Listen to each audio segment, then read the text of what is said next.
Hey,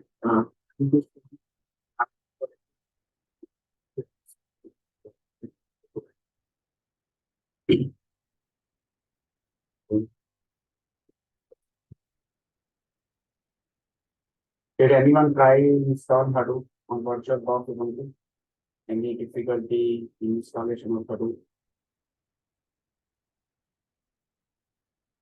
One tried and found any difficulty?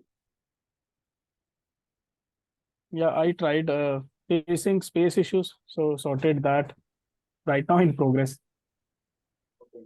Yeah, it's a very easy installation, 10-minute installation. So if you are properly following the instructions, then you will get it. Or if you have done any small mistakes, so you can't troubleshoot in 2 hours. Yeah, that is it.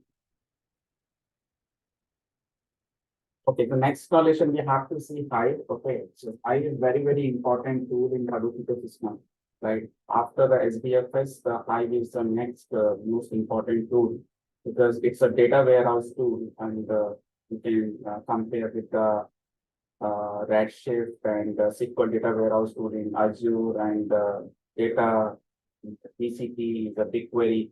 So you can compare with that. But this Hive is a on-premises. Okay, Hive is a on-premises. So how to install Hive? Because Hive has a prerequisite Hadoop. If you have installed already Hadoop, then only you can install Hive. Okay, and you can use Hive. Okay. So first of all, the Hadoop services should be running your system.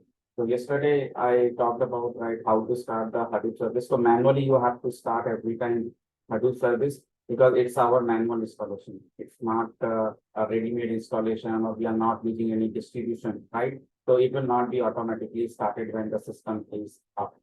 Okay. So I'm going to start my Hadoop service. All 5 services will be coming after starting the start all.sl. And next is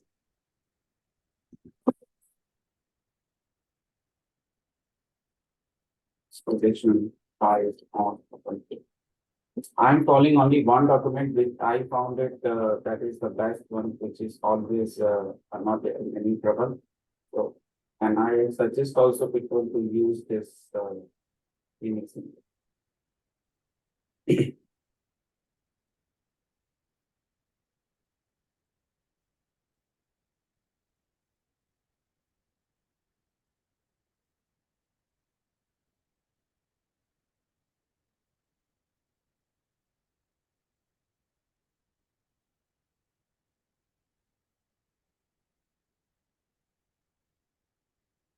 You have to go to the Hive official web page to download the Hive charges.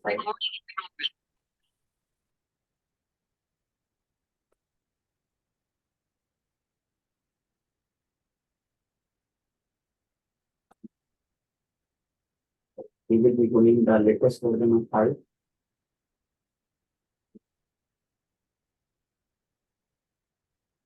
1.3 in this for this person. There is a print file. So our initial step will be the same. We have to download the gate, unzip it, and keep it in our software, and then we have to set the home and bin path.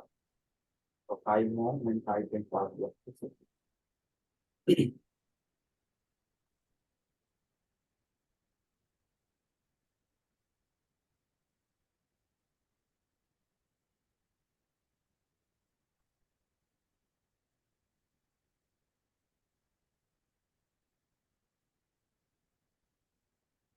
So we have to follow one book, this Hive Essential. Okay, so where the source code is there, these are the 10 chapters book.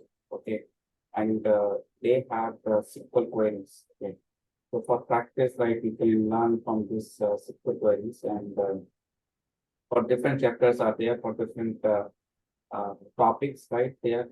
Okay, so the actual book I have also, I will share, and this book is free. You can download. This is a backpack publication book. Okay. So this book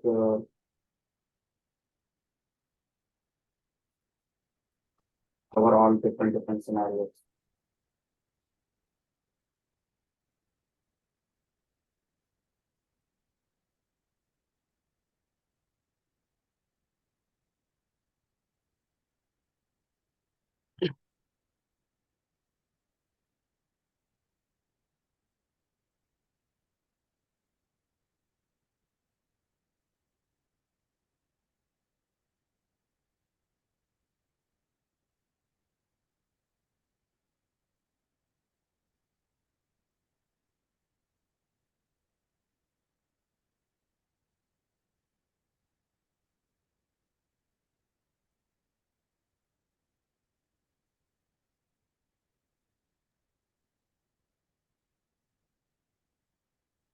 Arvind, Hive is used for which purpose? What is the basic work for this? SQL data warehouse, it's like mainly SQL query, right? You run the SQL queries in the databases, right? So databases are not distributed. I told yesterday, right? When you want to run a huge amount of data and you have to use a SQL query, so Hive is giving an interface which is storing your data on SDFS and giving you the interface as a SQL interface, so you can query your files on the SDFS, right? You can get the data. Okay, so the same thing if you want to do in SQL databases. So what you need to do, JSON file, CSV file, XML file, you have to load it as a table, right? Everything is having a schema, right? CSV has schema and JSON has schema. So you have column names are there in the file itself, right? So when you are loading either SQL databases or Hive, so then once the data in Hive, the data is pointing to the directly the file location. Okay. So you have visibility of file in Hadoop for Hive, okay? So you can easily modify your source file where the data is coming. So if you do the changes in the file, automatically it will reflect on the table data. But problem in the SQL databases, if you have seen, whenever you are doing query, but you don't know exactly the particular file, what data is there. You can't read that file because that file name is DBF file. That is a DBF extension, database file, right? For SQL databases, they have compressed file, okay? And you can't modify directly the file, okay? But here in Hadoop, here the file location is in your hand. You can change it, you can modify table, file data, anything. So it is interactive, right? So whenever your change is there, so you will get the next time the different data. Okay. And mainly Hive like used for the SQL, right? So like you can create a table, create queries, update queries, delete queries, and you can create partitions. So partition is the best, the benefit of the Hive, which is providing you the faster retrieval of the data. I will show those features, okay? How Hive is more beneficial than the SQL. See, I'm telling you what SQL can do, Hive can do. Hive has all capability of SQL, but what Hive has extra that SQL cannot do, right? So some of the things are there which in Hive, right? Creating UDF, you can do, but there are the different ways are there. Okay, there will be definitely some ways will be there. Okay, if I say partitioning is there in Hive, so SQL has some way to implement it, but most of the SQL databases are not directly supported. Okay, but Hive is very have a good advantage of the partitioning, bucketing, SERDES, UDF, okay, different file format data, Parquet file, ORC, Avro, these kind of file format you can't use in the SQL database because SQL databases are not meant for the huge amount of data, like different file format data. Okay, but Hive is multi-purpose. Even Mongo data you can bring in Hive, SQL database you can bring in Hive, you can bring Hive can integrate with any tool, whatever databases you can think of, any NoSQL database, any SQL database, from anywhere it can get the data. Okay. Hive keeps its own data and Hive can get the data from other DBs also.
I will explain all these things. I will give you this document.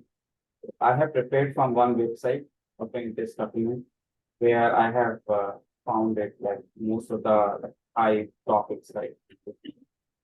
Okay.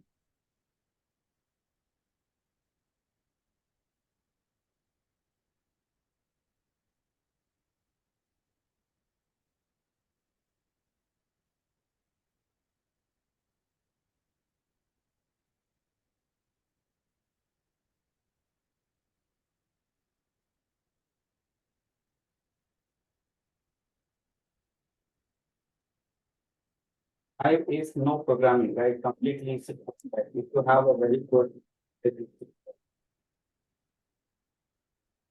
knowledge in SQL, so you can easily work on Hive. The SQL DB developer, DBO, like anyone can work on the basic concepts he should know about the table.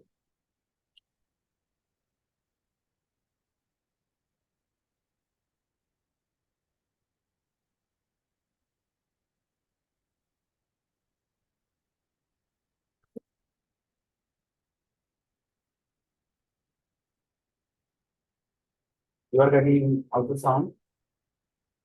You are getting any sound?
Download folder. This is my Hive.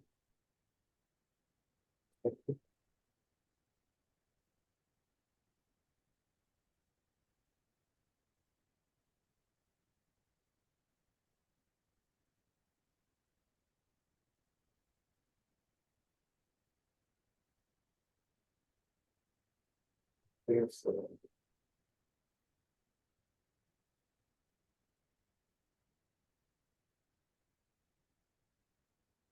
next I have to set the dash FC and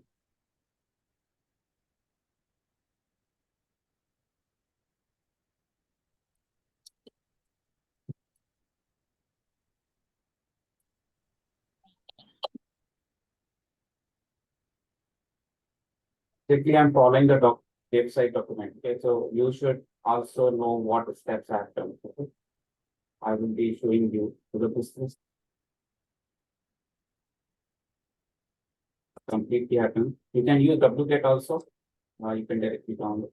So nano dash RC and you have to copy these two lines, export high, home, and export path.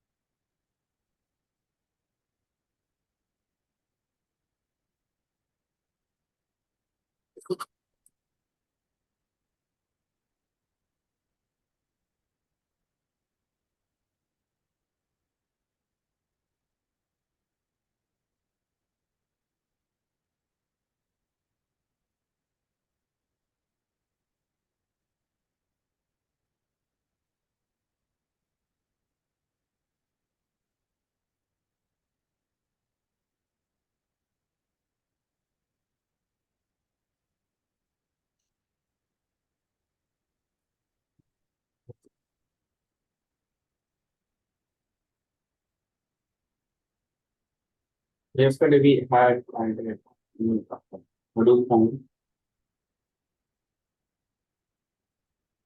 in the scope we added. Next we will do the right. here we have to be launching version and this space should not be there. We should be starting with slash. So this is some mistake, okay? You should be able to get of the home using software 3.1.2.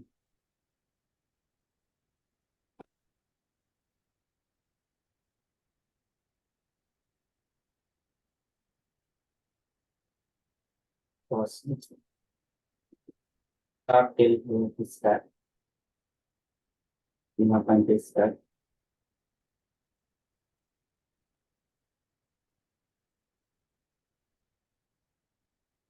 Create a directory. This step is not needed. So here we have to create a some hive directory.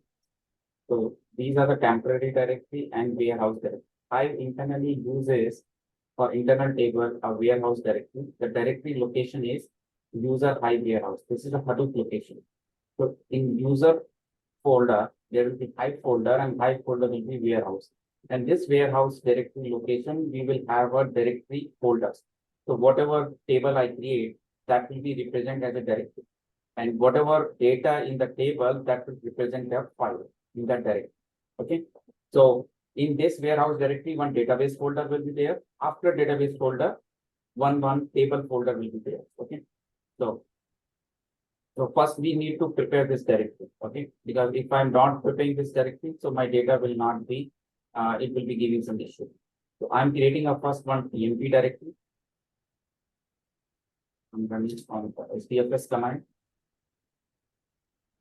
Create simple.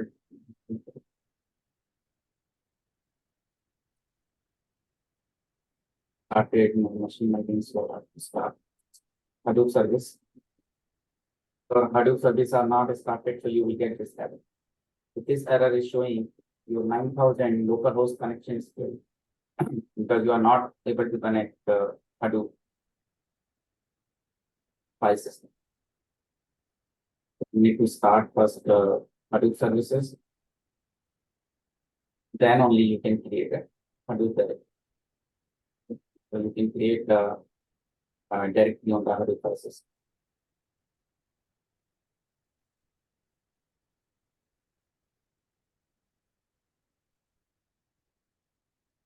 Now, I'm creating a first emp directory.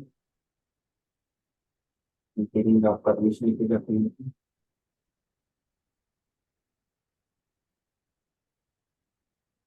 So this is group permission. I'm giving a write permission.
Started first time. It is what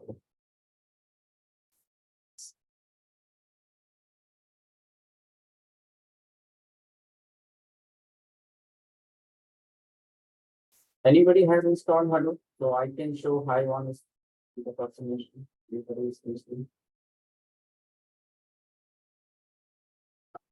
VirtualBox is installed.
Here also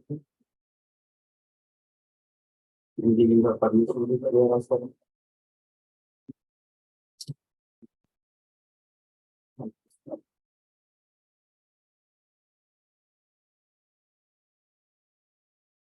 Next is I have to go to my Hive home folder font.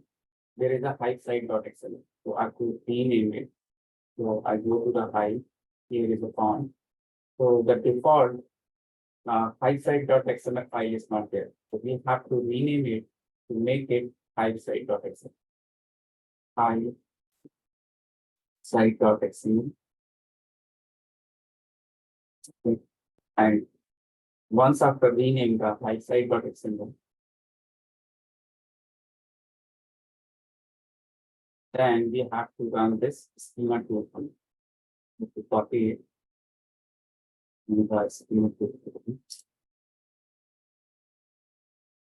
Get this error. This error for sure it will come. Okay, so this error is saying in hivesite.xml line number 3215, some special character, illegal character is there. Okay, so we have to remove that illegal character. In the expect, we go to the line number 3215. 3215.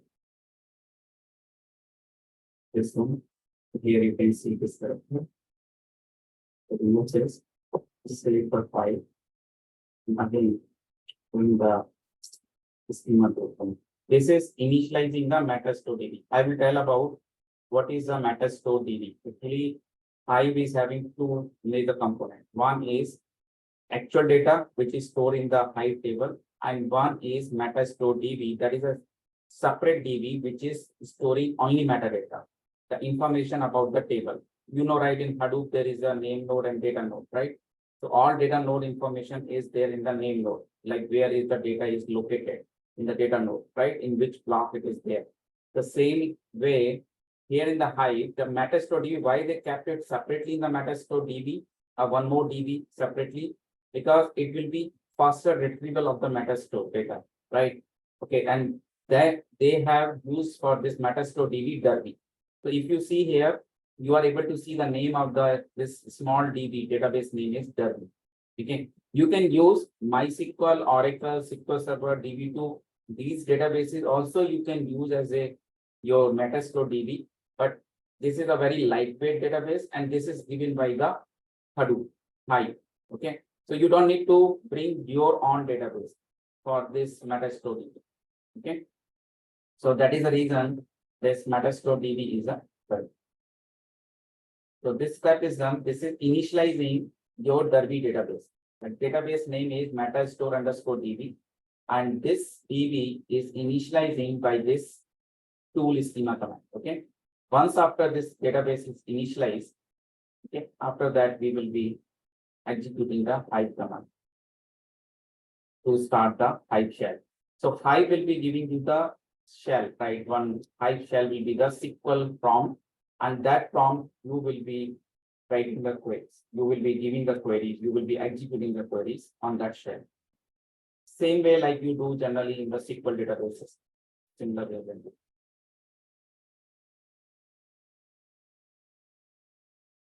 Once this step is done, now next is I will write it. But still one more error will come. Okay. That for sure will come. Yeah. This error is saying this Java IO10 dir. Okay, so this is not able to find some absolute relative path. So just you copy this one, Java IO10 dir, and wherever in your hive site.xml, remove it. Those properties we have to remove. So this step is not there in this website document. So you should remember it. If you are getting this Java IO10 dir error, because it is not able to find illegal argument exception, the relative path in the absolute URI. So it is not able to find this path. So this path is not in our use, so we can remove it. So our hive site.xml is already open. I will find it here.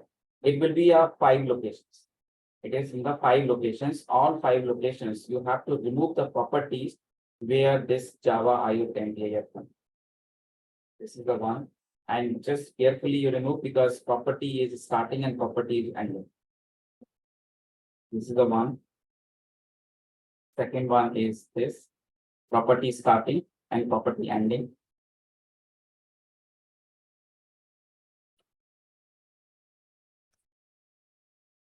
This is 2 more. Property is ending, property is starting.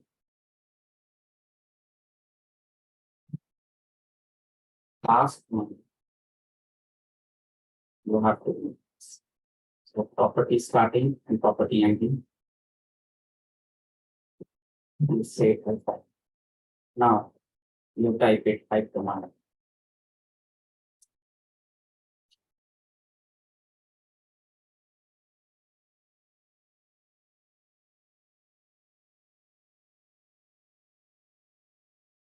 The Hive is ready. So when you do show databases, now you can run the SQL queries. Show databases. All databases there, that is come by default. Okay. But if I want to create my own database, create database. Database. This thing is there. Now I will use database.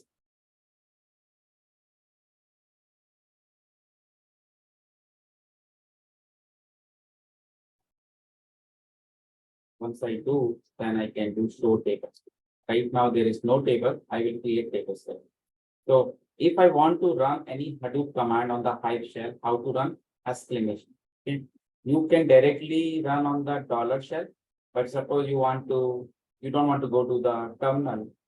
Okay, you want to execute here, so you can directly write here Hadoop address minus ls user /hive/where. So you remember, right? I created this directory. In this directory, you will see one DB folder is created, testing.db. So testing.db folder inside this warehouse directory, it is the internal storage for the database storage for the internal table. Okay. So I will talk about next thing, what is internal, what is external. So first we go through some concept of Hive, then it will be easy to understand. So you can see here testing.db is there. But this testing.db will be empty because I have not created any table. So when I'm going to create a table, after creating a table, you will see another new folder will be created. Another new folder will be created inside this testing.db. So testing.db will have another folder with your table name folder. Right now, if you see here, it will be empty. Because I just created only database. So you have to check, verify your table is created or not. You can verify your data is present in your table location folder. So all those you can do through the Hadoop command. Okay. And whenever you create a table, so there is a show create table command. You can see the create table schema also. I will show it. Okay, first we start with the basic introduction of the hive. Is it clear hive installation? This is very pretty easy. Okay.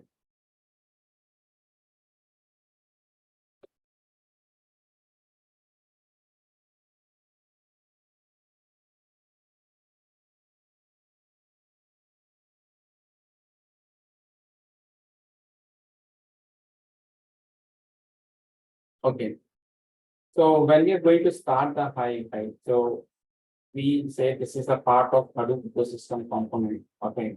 So first we need installation of Hadoop, right? We have installed Hadoop, then we get SDFS and MapReduce. SDFS is a storage component and MapReduce is the processing component. We will see the MapReduce also. So anyone has any question?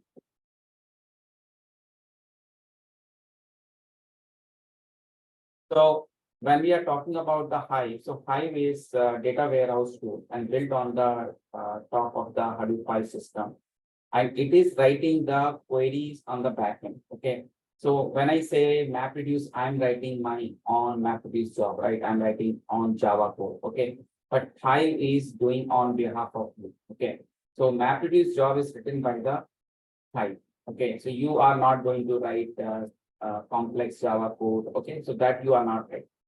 But another tool is there, Impala, that is more faster than the Hive, and it is basically proprietary tool of Cloudera.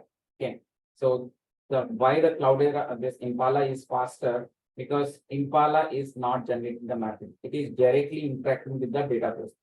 So when we talk about how this thing all happening, basically there are the different components are there.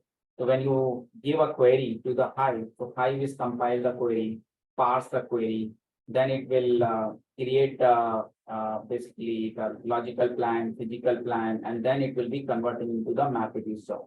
So there are the certain stages are there. And finally, it will create a MapReduce job that will be executed by the Hive. So there is a database engine is there in Hive. So that is called Hive database engine that is executing your query in the backend. Okay. So why the Hive is like we have the complete this Hive is a solution in the big data analytics or running a query as a SQL. So anyone who has a SQL knowledge, that person can easily work on the Hive database. And we have the Hive in the JDBC, ODBC drivers are there. Suppose you don't want to write a SQL query, you want to programmatically want to access the data in Hive. You know, right? SQL databases, we can access JDBC, ODBC driver, Java tool is there, result set, right? We can get the data, we can update data, right? Execute query, execute update. So similar way in Hive also JDBC, ODBC driver is there. So programmatically you want to access, like suppose some program like Python program or Java program want to interact with the Hive database. So there is a Hive script server is there. That is called Hive server 2. Okay. I will talk about that. Now we come to the architecture. So what are the components are there in Hive? So if we talk about the top level component are, one is a metastore DB. So metastore DB I already explained, it is storing the metadata about the table, like the schema, location, what type of table it is. There are two types of table, internal table and external table. So internal table will be by default will be going to the warehouse directly. But external table means it will be external to warehouse. So they have given both will be on Hadoop, but the location will be decided based on the internal or external. So, but internal table are more secure because it is within a warehouse directory. And this warehouse directory access is not given for everyone because external directory location is open to all. Anyone can access that SDFS location, and that location anyone can drop the table or delete the data. Okay. But one disadvantage there in the internal table, when you drop the table, your data will be deleted also. But in case of external table, the data will not be deleted. Data will remain at the same location, and then you can recreate the table. So I will show you the example how internal table is different from the external table, how we can create table internal or external, and then when we drop the table, how it will behave. Okay. So another component is there in the Hive is driver. So driver is act like a controller, right? Which is like a starting like execution of the statement by creating a session or those things. And it is Hive is using Hive query language. Like SQL, we call it SQL query language. And here Hive, we call it query languages, Hive query language. And compiler, what is the compiler? Compiler is like, which is like parsing your query, which is, so compiler is basically compiling your query. It is checking the syntax. And it is very important whenever you are giving a query, right? You are writing a query, select star from table, right? So when you are saying select star from table, so everything should be in place, right? Like your from clause, your select clause, your where clause, your group by clause. So all these syntax will be checked by the compiler. Yeah. Optimizer is further enhance optimize your query. So there is a one optimizer. It is maintaining the DAG, optimize DAG. Okay, so that will be good. Execution engine. So one executor means like that is Hive execution engine, which is executing your query. So which I talked about the thread server. The thread server is nothing but it is giving you the communication from your any other different languages or different platforms. Suppose you are running your hadoop Hive in your Ubuntu and you want to interact with the Tableau in Windows. Okay, so Thrift is a protocol. Thrift is not specific to Hive. Thrift can be used by any tool, right? Thrift is in the HBase is there. Thrift is in the Spark is also there. So Thrift is a protocol, and this Thrift is implemented by that tool. So if I say because of the Thrift server only, they are allowing to interact with the other tool or programming language. It can interact. Okay, and Thrift server is external, like the client to interact with the Hive. So JDBC, ODBC driver, they can interact. CLI is a command line interface. So whatever this Hive shell you see, this is a command line interface. So this is a Hive CLI. So Hive CLI, this is the command line interface. This is CLI, this is the command line interface. Okay, and the UI. So if you are using a Cloudera or other distribution, so you will get the UI. There you can interact with the tables and write a query editor, all these things. Okay, so Hive, there are the two modes, right? One is the interactive mode and non-interactive mode. Interactive mode is there, like where we can write a query itself on the Hive shell. So when you write a query, right, create query, or you are writing delete, insert, update, any query, you will get immediately response, right? Whether your table is created or not created. So you will get the response. But in non-interactive mode is you have all queries in a one file, and that file name is you are saving in SQL file or HQL file. And this script file, just similar to the bash, right? You know, shell script you run by the shell script command. So here is a Hive command is there. You can run your complete SQL query file by using the Hive command -f. -f is used for the file. So any particular file which has the query, you know, right, in the SQL databases, we have a source command is there. Source, and we can give the test.sql. So it can execute the all SQL queries in your SQL. Okay. So similar way, Hive is providing the Hive command to run any HQL file. Okay. But that is non-interactive mode. Okay. So once this complete file execution is done, then after you can verify it. What are the benefits of the Hive, right? So Hive has a lot of benefits like partitioning, bucketing is there, and Apache Hive fit for the low level interface requirement. Okay. Where you are interacting with the SDFS file system, where you can store your file and change modification or data, right? You can do. Hive support external table, which make it possible to process without actually storing in SDFS. Okay, so you can use the external table because external table has more control. You can one external table you can you can map to the different data. Okay, one external, so you can point to the same location for the different Hive table. Okay, so you can get control over the data for the Hive table, external table. So Hive provide the data summarization, query analysis. So this is a generally the SQL features, right? So nothing is special in Hive. But other than that, Hive is a different file format data it supports. It's having surveys, right? Different surveys are there, JSON survey, Parquet, ORC, Avro. Okay. I will show you some examples of the different file format data, how we can store, write, and we can read the data from the Hive table. Okay. Okay, and these are the same things are repeating. So how to start work with the Hive? Okay. So in this architecture, you see first interface of the Hive is Hive client. Okay. So whenever you are passing your query, either a Swift application like some other application, or JDBC application, or like the Hive CLI. So when you are giving your query, so if it is a Swift one, so Hive server 2 or Beeline is there. So driver is there. So it is connecting to the MetaStore DB and getting the metadata out of the metadata database, and then it will be doing the compilation, optimization, and finally it is converting into the MapReduce job. Okay, and that will be storing the data in HDFS. So these are the different client means those who can interact with the Hive. Okay. So JDBC, ODBC driver clients, Swift client, or Hive CLI, right? Command line interface where we can write directly the query. Okay. So those are the different clients. Okay. And H catalog is another utility is there in Hive, right? Which can interact with the other tool of Hadoop ecosystem. Suppose I have a data in pig, or I want to like in the pig script, right? I want to get the data from the Hive table, so I can get it to the H catalog. Or in MapReduce job, I want to read the data from the Hive table, so we can use H catalog.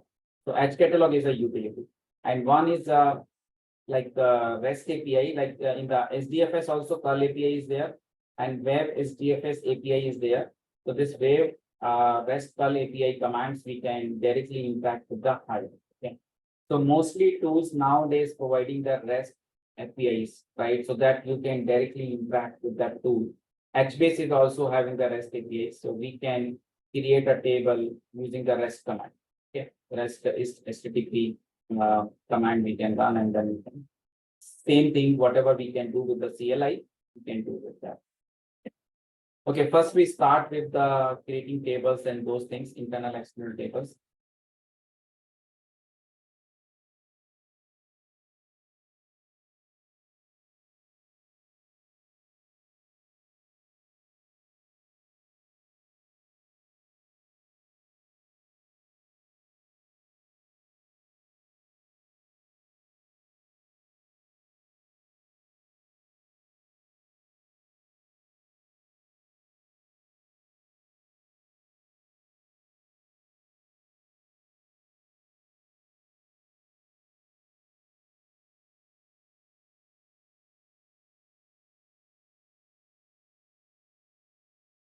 So we saw that like we can create database, we can create okay, once we create a database, then we can create table. So first we start with the creating a table, internal table, right? Okay.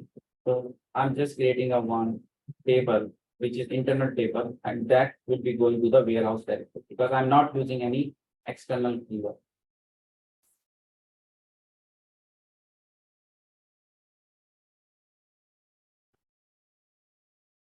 Okay.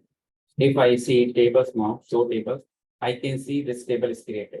Now I want to see the schema of this table. There is a show create table command. Show create table, and this show create table command shows about the table schema. The complete create table command, it will show, and it will show that what is the location of this table. So I told like this table will be, this is an internal table, and this table will be going to the directly the warehouse directly. Now, if you see this location, Hadoop, you have to use explain. Hadoop.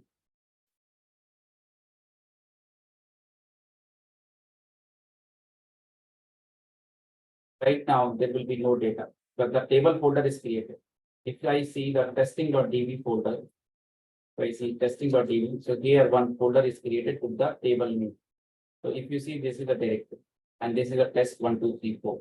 So there are two ways to write the data into the table. One is if you directly put your file in this directory, or you can use Hive load data local command. Okay, So if you are using hive load data local in path command, that will be reading your data from your edge node, local file system. Okay. So if I create some folder, some local folder.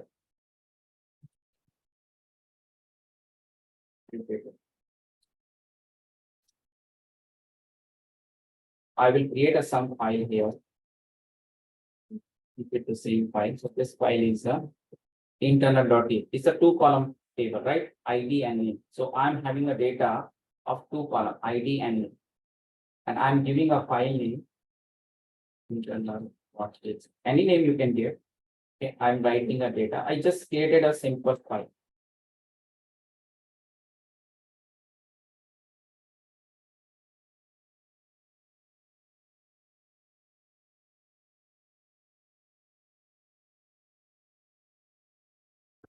Okay, don't keep it space here. Otherwise, it will be inserting the null value. Okay. So these are the 3 records.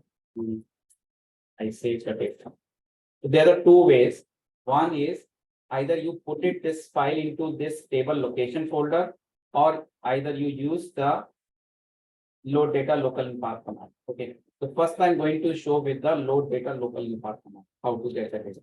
Load data local in path and the location of the local file system where I want to get this data. Okay. So hive-hyphen data is my location and file name is a internal.txt and into table and table name. Table name is a test 1, 2, 3, 4. Now data is loaded. Now I verify the data. So let's start from test 1, 2, 3, 4. So I can see these 3 records are coming, right? So I inserted through file. I have loaded data through the load data local in path command.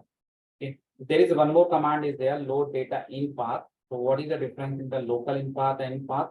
Local in path is taking your file from the local file system. And when you are not using local, suppose your data is already present in the Hadoop file system, some other directory. Okay. So Hadoop to Hadoop, that is Hadoop to Hadoop. Now you want to see your location, warehouse location. If you see your warehouse location, okay, this is my testing.db and this is my test 1, 2, 3 folder. Now in this folder, you will see one file is copied. The same file, whatever I talking about it, the same file is present. So it means whatever load data local in path, what it does, it is just copying the file. It is just copying this file from the, so it is using some put command. It means it is using some put command to write the file from local file system to this particular directory. So if I do this same thing, if I do myself, why I should use load data local in path? I can do the same thing. I can do also like put command, right? Because I found it, this Hadoop load data local in path is putting the file from local file system to this particular DB folder location. If I put it this file, so I will get the data populated. Let's try this one. First, we drop the table. Okay. So here I'm just showing you 1 or 2 things together. Okay. So drop table, I will be showing you here. If we drop the table, your data and schema both will be deleted. That part also I'm showing here. So if I'm dropping the table, drop table, test 1, 2, 3, 4. Okay, now I do select command. Will I get the data? No, because the table is deleted. Okay, schema is deleted. And now we check the data is there. So now I check this location, the table folder location.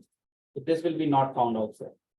So I told you, right, whenever we drop our internal table, your data and schema both are deleted. So it is proved here, if internal table is storing the data in the warehouse directory, and that is not permanent, right? Whenever drop table, automatically your data will be associated with the table and it will be deleted. Okay. Now we check it like how to write a file to the table. Okay, so again we have to create a table because this table is dropped. Have to create a table again. So I'm going to create a table again, same table I'm creating. And this table you see row format delimited. What is this mean? Okay. So when you are creating a table, row format delimited, each line is separated by new line, row format delimited, and fields terminated by comma. If I'm giving this comma, that is the reason it is able to pass the data. So here, if you see the data, which is comma delimited character, the data is a comma delimited character. So if I'm giving here comma, that is the reason it is able to read the comma delimited data. If I'm giving here dollar, it will be able to read the data dollar separated. Okay. So this fields terminated by is showing, right, how we are getting the data out of the file into the table. Okay. Now I created table, but this table is empty. You see now this test123 folder is created again, because I just created table, but it is empty. Okay, there is no data. If I do select star from table, you will see there is no data. Okay, if I have created a table from the scratch. Now I'm just putting the file here. Okay, what is the command? Hadoop fs -code, my file name internal.txt, and I'm telling about my same location where I want to put the file. Okay, so my location is this. This is my location, exact table location. So I'm copying this location and I'm putting this location here, the second parameter, and enter. So if I want to see Hadoop access -ls and this directory, warehouse directory, so I can see the same internal.txt is copied. Internal.txt is copied. Now I check the directly, I see the data. The data is there. So whatever we did it through the load data local in path, so same thing we did it through the by putting the file over the location, right? Okay. So load data local in path is loading the data from local to Hadoop. And if you have the data in your Hadoop file system, then you use load data in path. Here, just you need to change load data in path. So when your location, this /home location is a Hadoop location. Okay. So that is a different case where you have some time data is already present in Hadoop file system. So then you can use that command to load the data. But that are the two different ways of loading data using hive command. But there are the two different ways how to load the data into hive table. One is from the putting a file into the Hadoop file system location of the table, or second one is a load data command. That are the other two ways. Okay, but those two other ways are differentiating multiple ways, right? How multiple ways you can insert the data into hive table. Okay, but load data local in path and load data in path, these are the two different ways how you can load data in hive, two different ways. So just remember here, how two different ways in the hive, that you will say load data local in path and load data in path. When I say how to load data into the hive table, two different ways, not Hadoop, right? Okay, not I'm saying the hive. It could be one is a hive and one is a Hadoop one. Okay. I think so far it's clear, right, everyone? Okay. Okay, so this part I have shown to you. Second way load data. Everything is written in my this text file. You can run it and you can test it and drop table like we can verify the table, right? Table not found message is coming. Everything. Now I'm coming to the external table. Okay. So far we have seen the internal table, right? So internal table is a managed table, and that the table goes to the directly to warehouse directory. Okay. Managed table also you can write the okay, so external table always go to the external location. If you are not giving the location where it will go, suppose I'm not giving this location, it will go to the warehouse.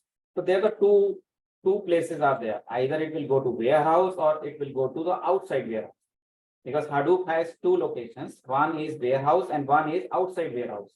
If you are giving the location, it means it will go to the outside warehouse.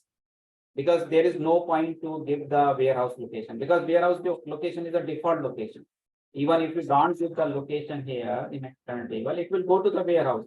But the property of the external table or internal table, like dropping the table, that will remain same, Whether the table is in the warehouse or outside the warehouse, it doesn't matter.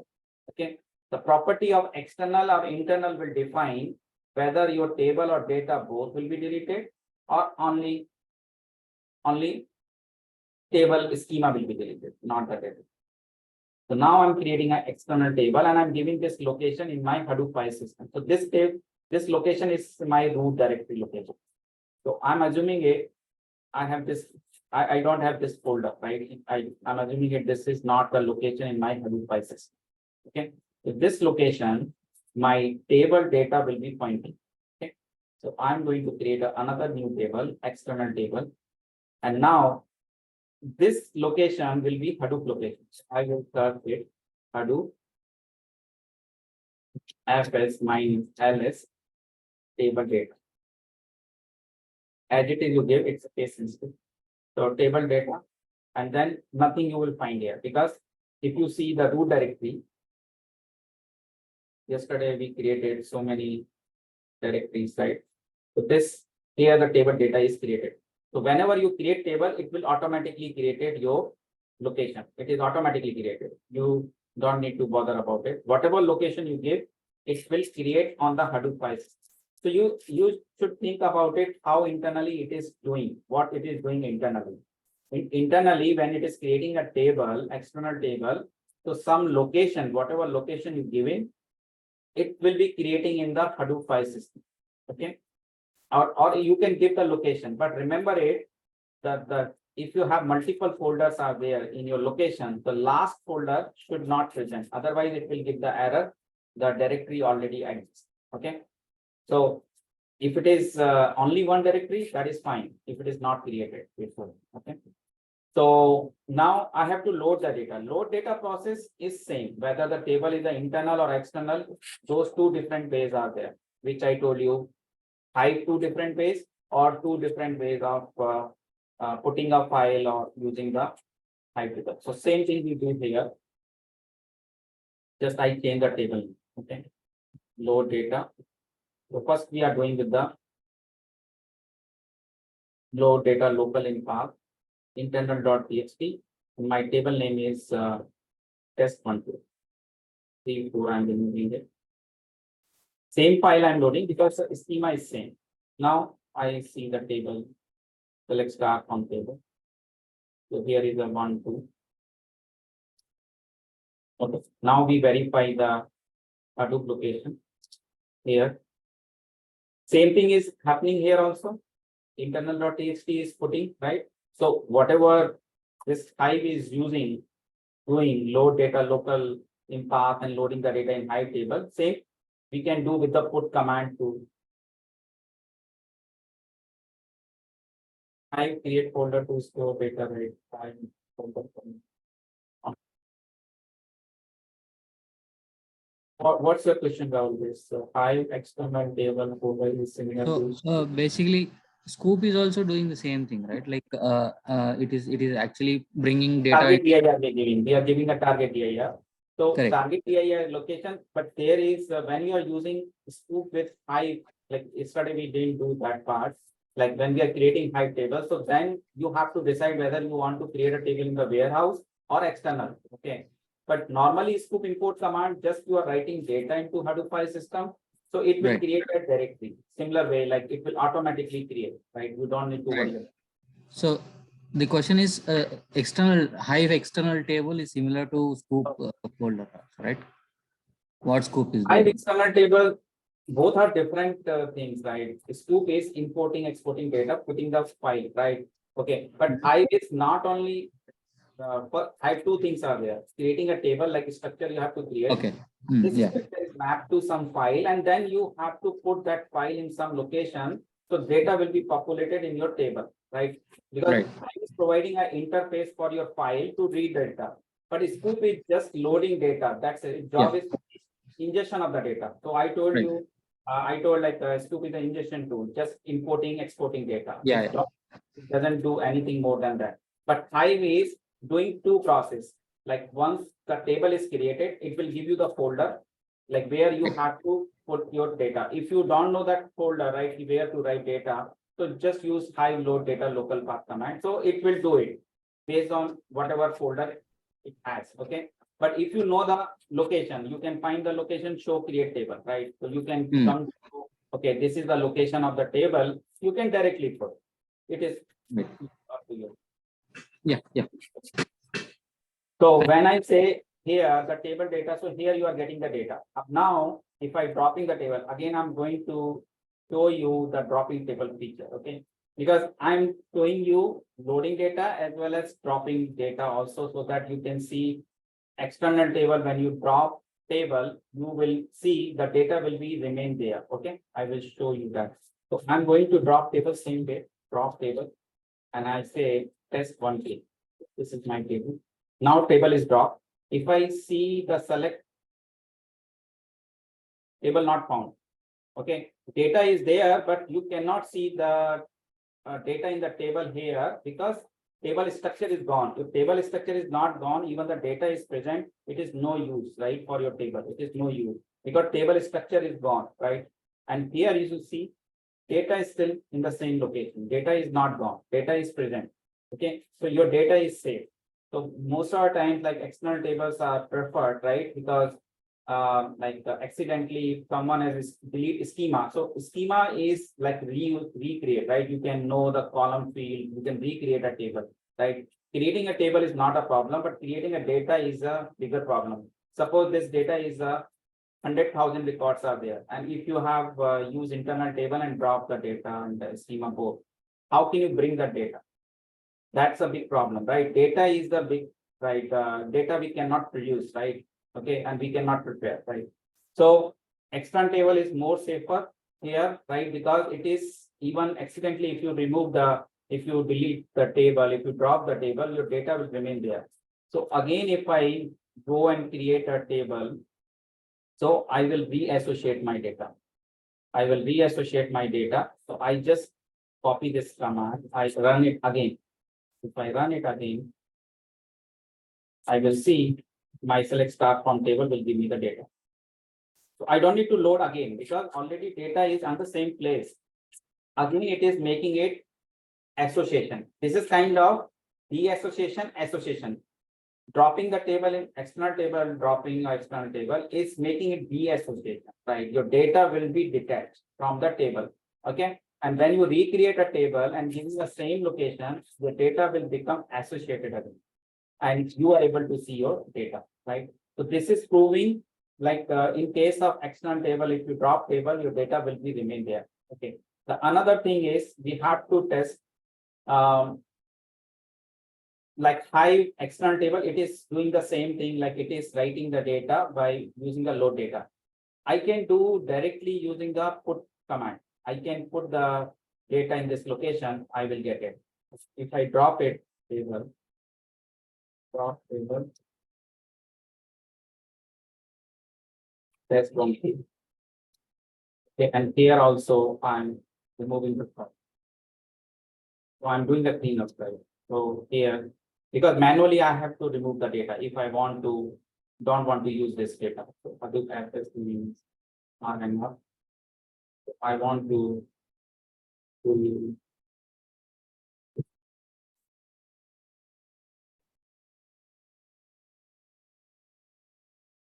okay. So now nothing is there. Okay. Now I recreate table. Okay. Now that this location is there. Okay, but there is no data. Now I will do Hadoop fs put command. So this Hadoop fs put command. So here I will give my location is not this. My location is table one, table data, table data one. Just put it this folder. So this is the directory which is pointing out. So now if I see select command, so data is there. So this all three scenarios I proved it here, like dropping table and how to load data using the load data local command, load data local command, and how to put a file in the same location. Okay.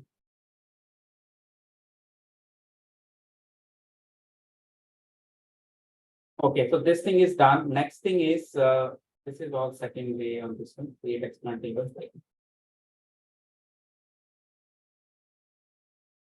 explanation we can use. So now we come to the partitioning and bucketing. Okay, so first we understand like why we need partitioning and bucketing. Okay, so partitioning is basically a logical way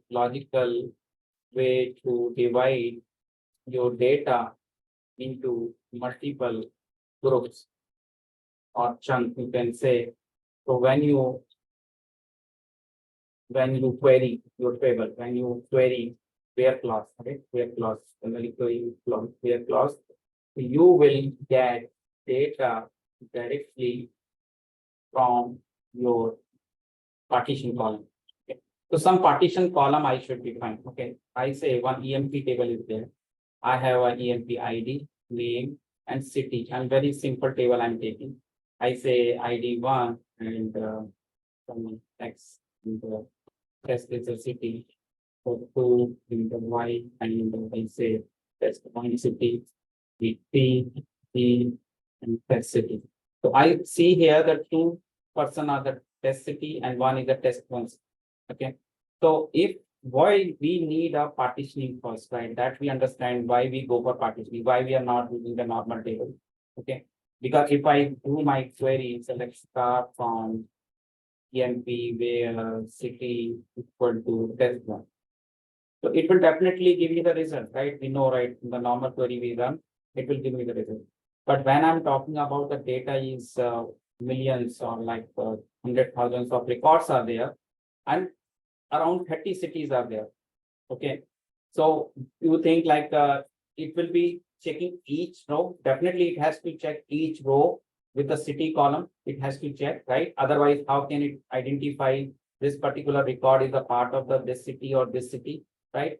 So here is a whole table scanning is done in the normal table, right? Okay. If I make it this table column as a partition column, because I know the more data is repeated in this column, right? Generally, I will be querying if I say normally if I do the query like order table or employees table, any query which is where the data is repeated, generally queries we do on that particular column, right? Because I have to do the analytics like how many employees are in which city. And I want to find the comparison of the number of employees in the city and their salaries, total salary. So that a lot of analytics can be done, right? Grouping the function, like group functions are there, aggregation functions are there, windowing functions. So we can do analysis. But first we need to identify which column I should use for my partitioning. So I will decide because the query column, which is frequently used, the where clause and which is used for the different values, I will go for the partitioning for that column. Okay, for that, I have to create a one partition table because normal table you cannot do partitioning. Separately partition table. And it is simple create table, same table. Okay, whatever table you create, except that there is a partition by clause and then give the partition column name as city string clause. Like this. You have to add this partition by column. Partition by column you have to add. And everything will remain same. And again, like if you are creating this partition table, so you have to load the data now partition wise. You cannot load whole data in a table because when you are making it partition table, the data is logically distributed based on your partition column. So whenever you are loading the file, that will be going to the partition wise. Okay, that I will show you. That is called static and dynamic partition. How to load data manually and how to load data dynamically in the partition table. So there are two types of tables are there in partition. One is a static and dynamic. And when to use what? Like static is, okay, when I know, right, very less number of partitions are there, just case of gender, right, male and female. So I know 2 partitions. So because when you are using static partition, you have to load data manually in each partition. Suppose your partitions are more, right, like 100 cities are there. You would not like to load 100 times insert command or load data command, right?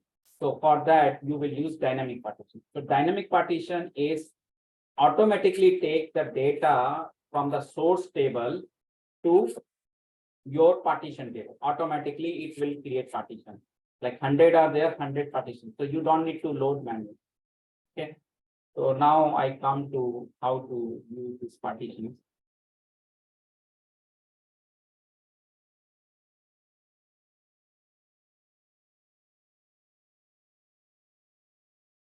Same thing, whatever I was explaining to you, I have written over here. Okay, you can follow this one and understand. Okay, so bucketing is the another concept. Further in the partition, you want to more granular level, like you want to. So bucketing is creating an output file. So it can generally, when you are doing partitioning, only one logical file will be there, only one file, because finally the data will be existing with the one file, right? Because data is not logically we are saying, but it is ultimately stored in some location in some file, right? But in case of partitioning, it will be only one file, okay? Because we are not saying bucketing. But when we call bucketing, like we can say, I want to distribute this one file data into again further 10 different files based on the some hashing key we are using.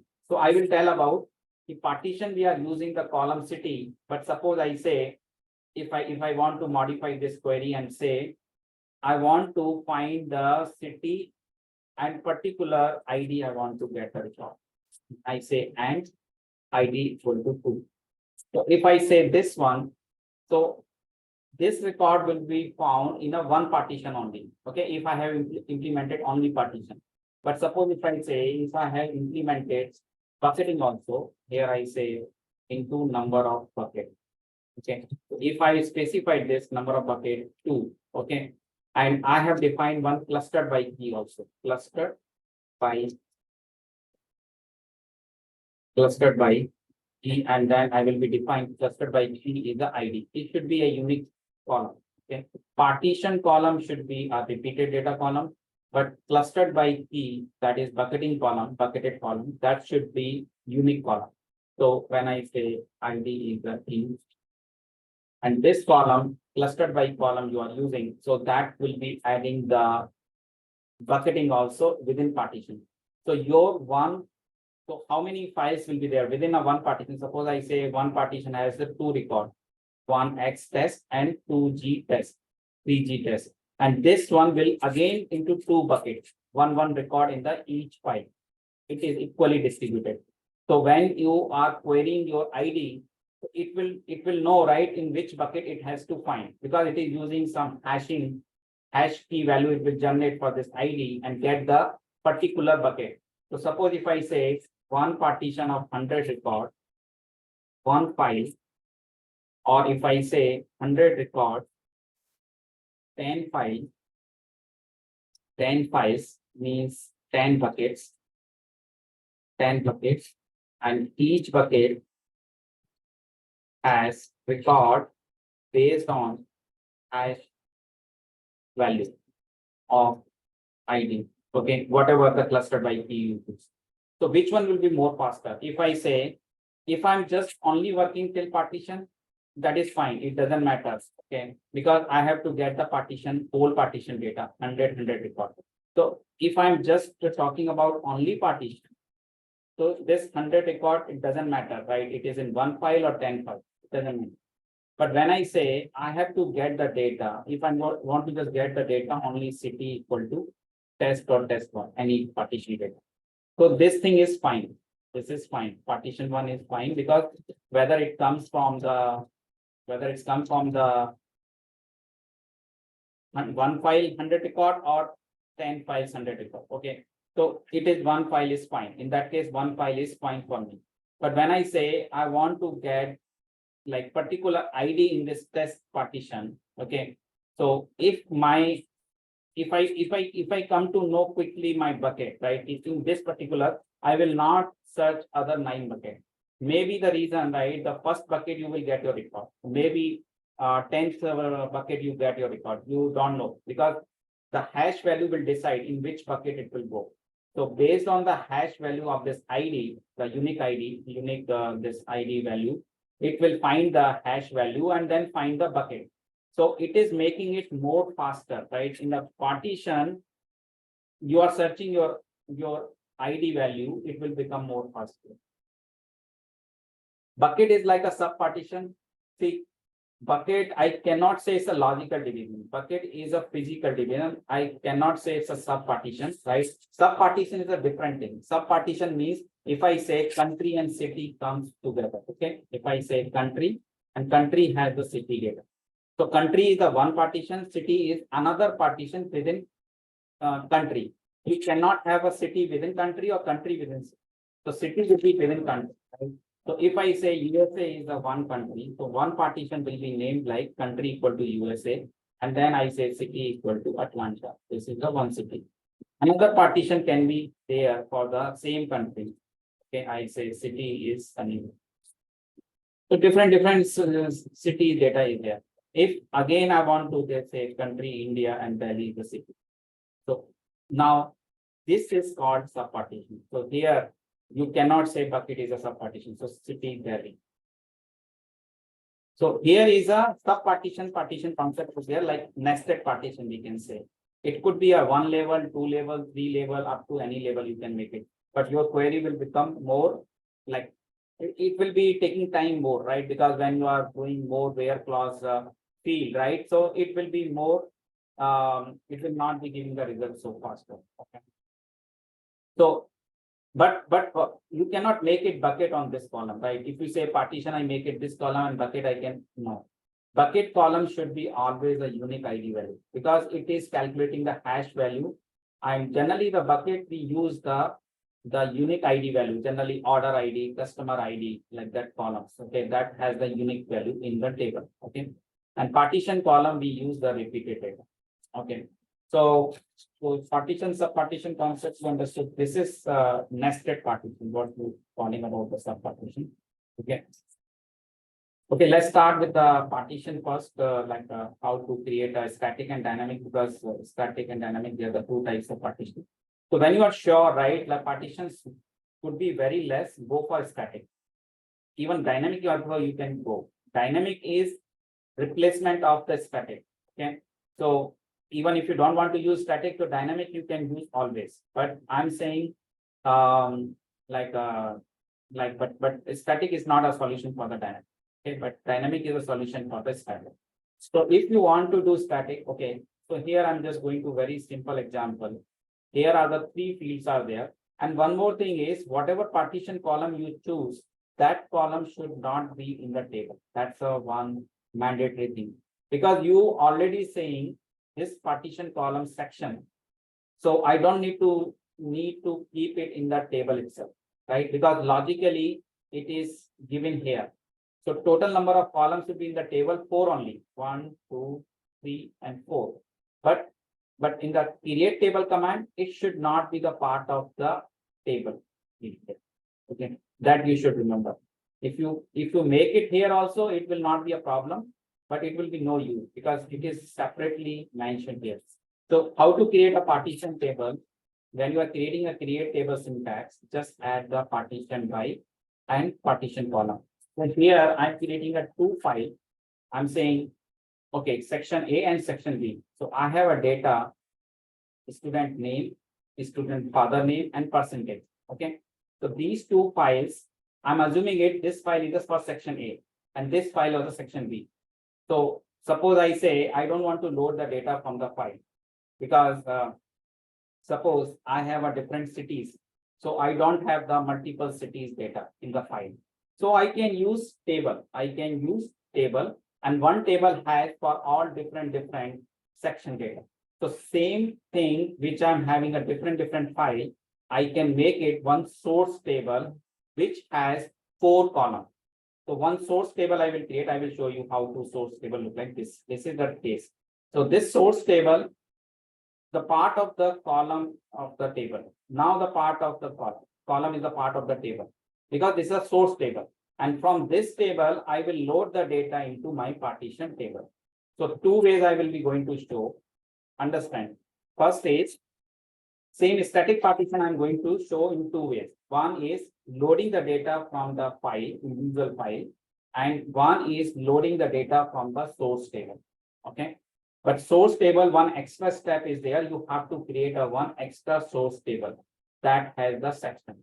Okay.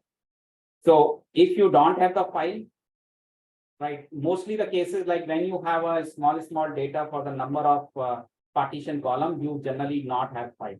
So you can say you have all data in a one single table. Okay. So in that case, you will use where clause to identify whether it's a section A data or section B data. Okay, so that I will show. So first I'm going to create one partition table.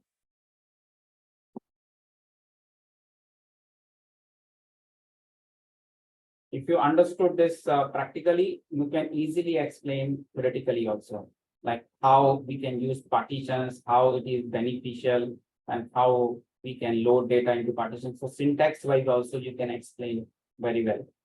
Okay, so create table syntax, right? We have created a one partitions table. So now if you look at, there is a one command, show partition and partition table. So it shows how many partitions are there. But right now I have not added any partition. So you will not see any partition. But I'm showing you first initially, any partition is coming?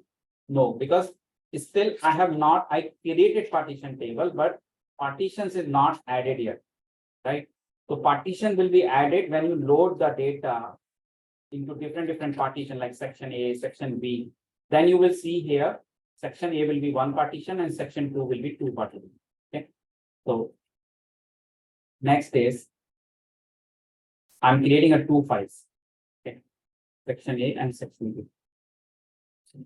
File name you can keep it anything. Okay. So I'm creating here the same.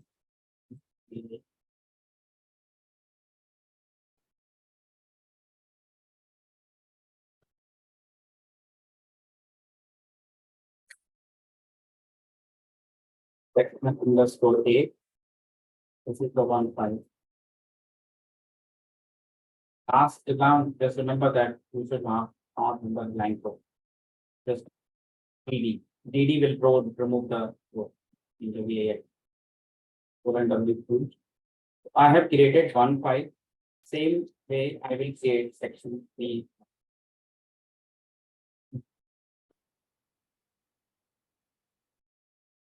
It is all dummy data, just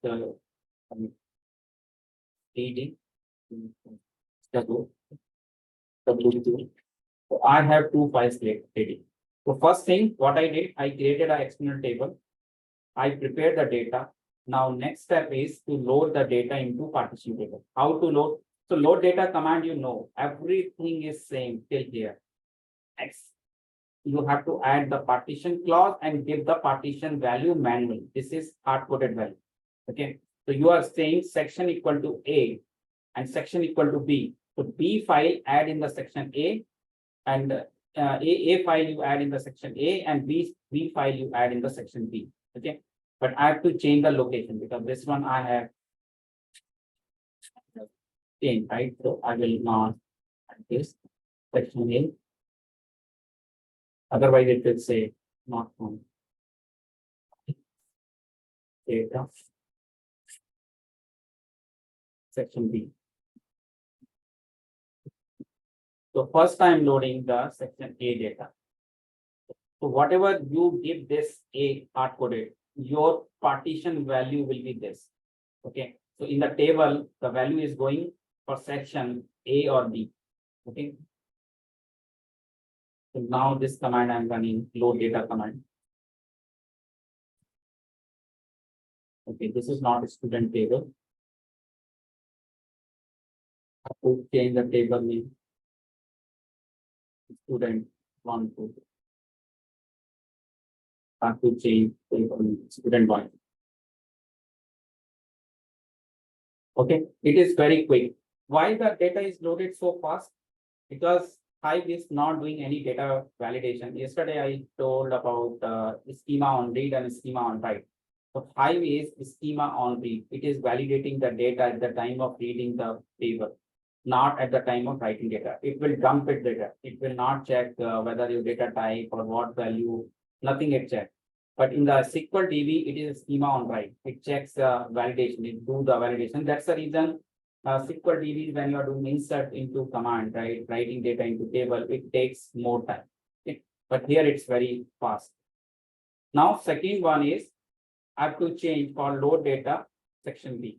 So I'm just changing here section B and the section B.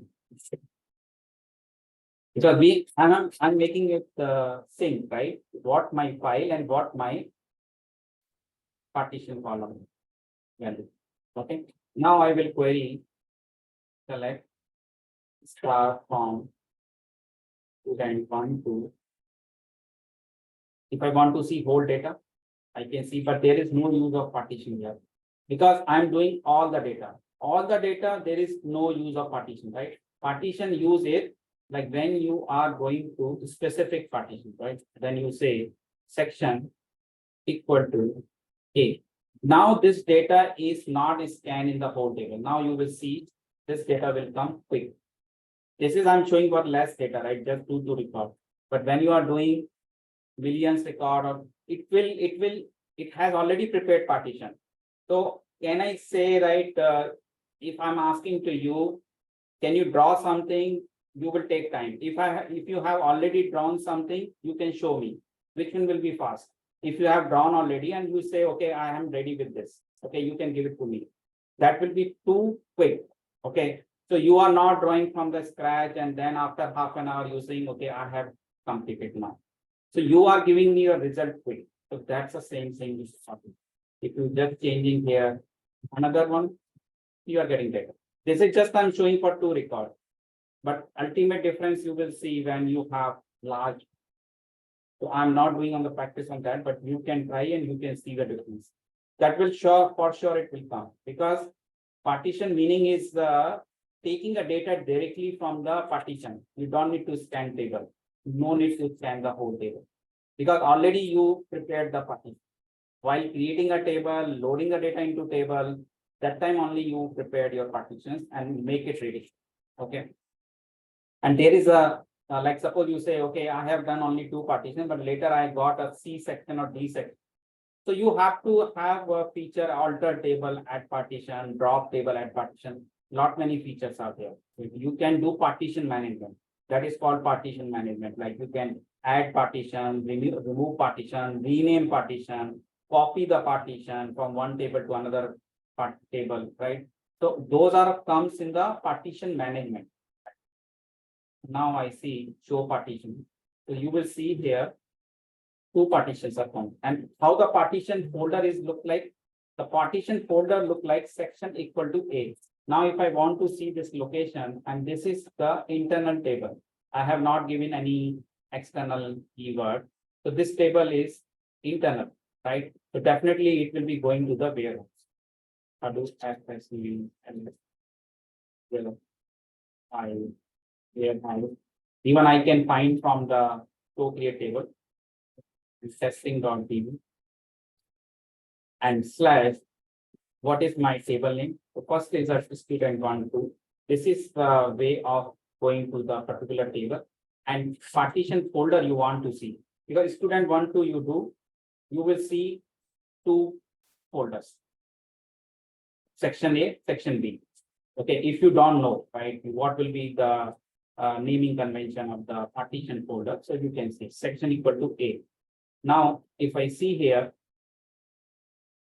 is this file is the whatever file, the same job, right? What we are going to do, right? What we did in the internal table, external table, right? Loading data. So it has put that file into the partition because when I use the load data local in path command, it loaded data into the partition folder. It copied the file, right? So now I'm able to see what particular partition. So this is clear so far. Okay. So far we have done static partition. Okay, now static partition we can do with the table. Suppose I say I don't have multiple files and I don't want to load data from the file again manual. Okay. Here is an option. You can create a one source table, load all the section data in a one table. Okay, and this data is added into your source table, and then you will load data into your partition. But here you have to do insert into. So insert into command we use table to table. And when you are loading the file into table, use load data command, load data local in path command. So that load data local path command means file to table you are loading. Okay. So I'm going to create a one source table. I giving student underscore source 1, 2.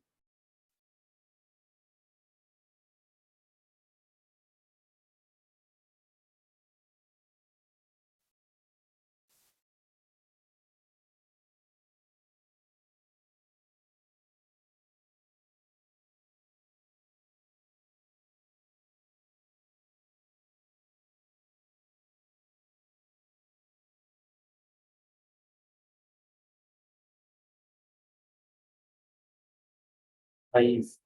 When you copy from. So, this is the source table. The source table is okay, name, father name, percentage section, row format delimited.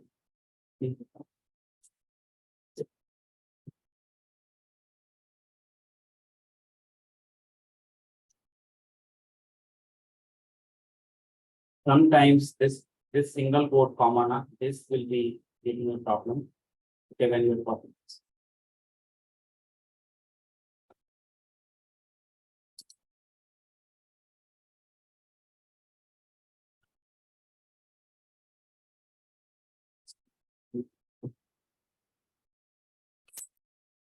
We check it what is no problem delimited. It's coming by only is this.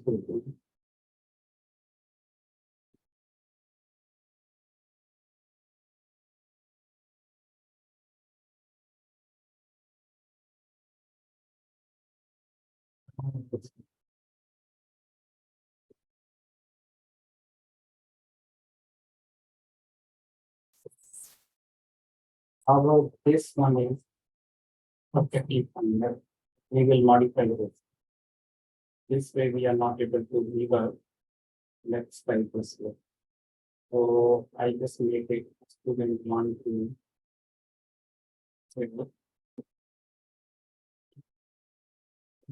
I am the second one part of the table.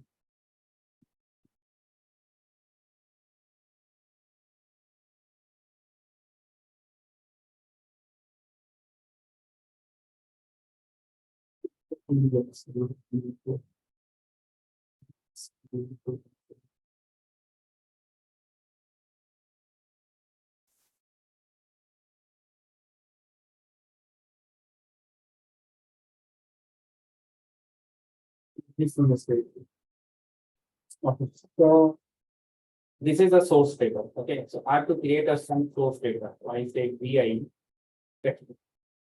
section file I create. This section file, I will load the data. I'm keeping it 2 for A section data and 2 for B.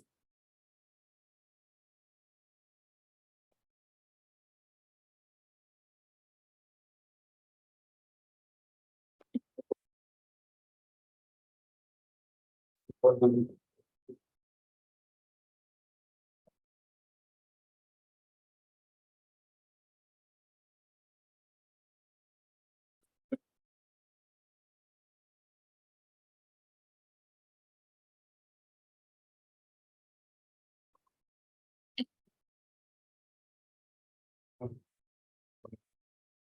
okay, so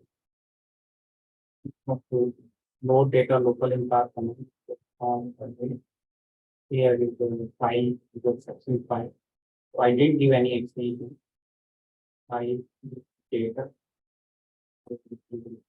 section into table into student.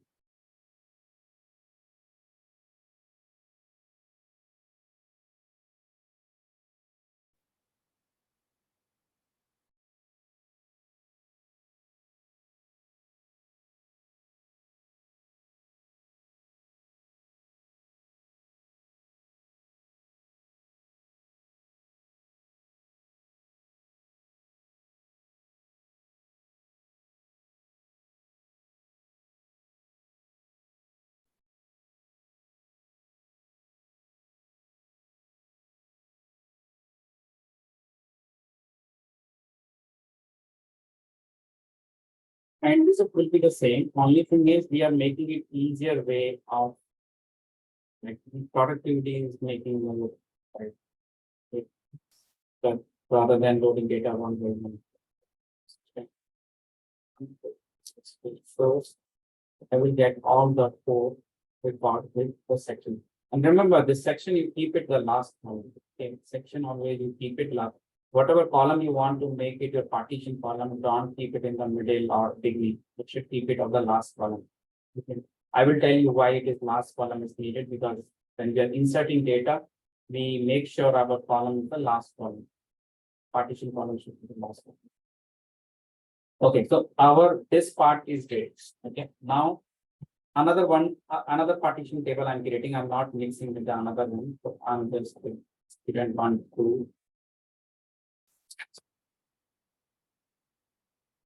Table I'm creating. There is no section column, partition by column. This is the simple.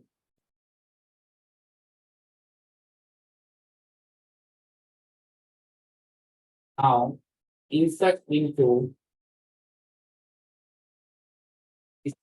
underscore. So here is to make it correct. So now I'm telling here, I want to read the data from the source. So when I'm doing here, insert into my target table. Target table is a partition table. The target table name is this partition table name.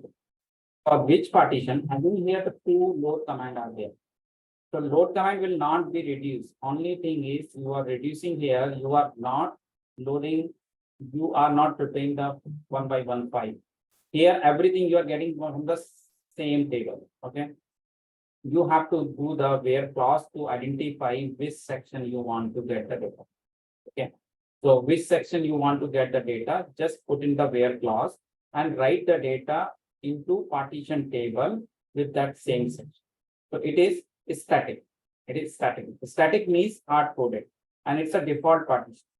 So whatever partition you specify here, it will go to this one here. If you don't give this where clause, what will happen? All the data will go to the same partition. So that will mess up your partition. Okay. So just remember it when you are giving here section. So here you have to give your section you are giving here, and that section will load the data into your partition. Okay. So what is my partition table and what is my source table?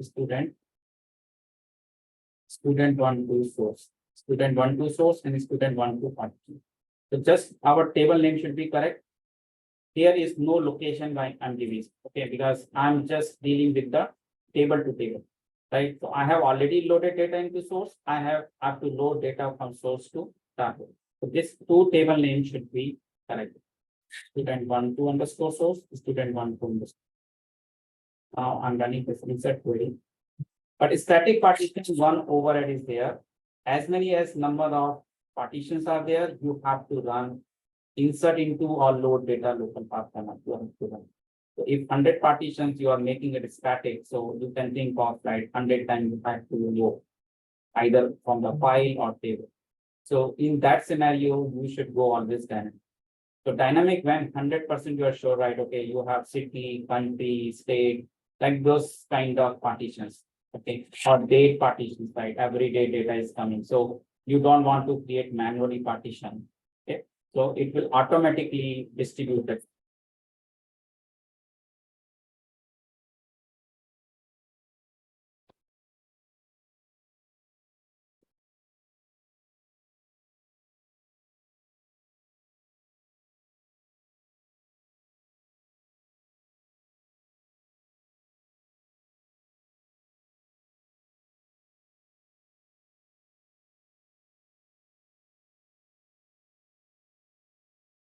Near section, insert to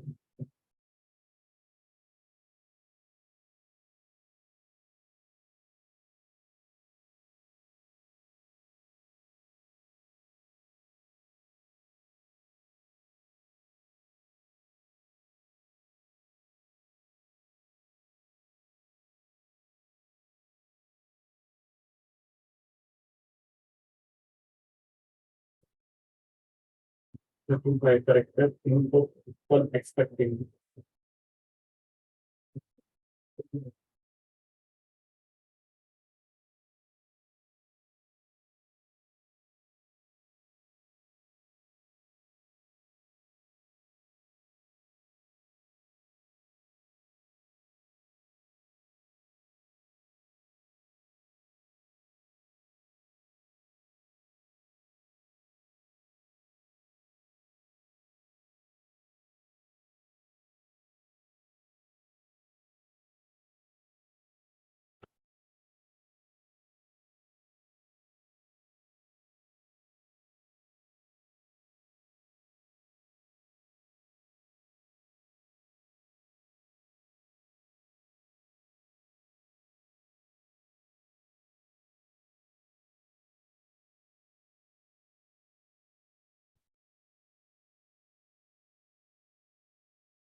Got a difference? This is the difference. So we have partition clause will come. Okay. Partition clause will come. Okay. With that partition clause.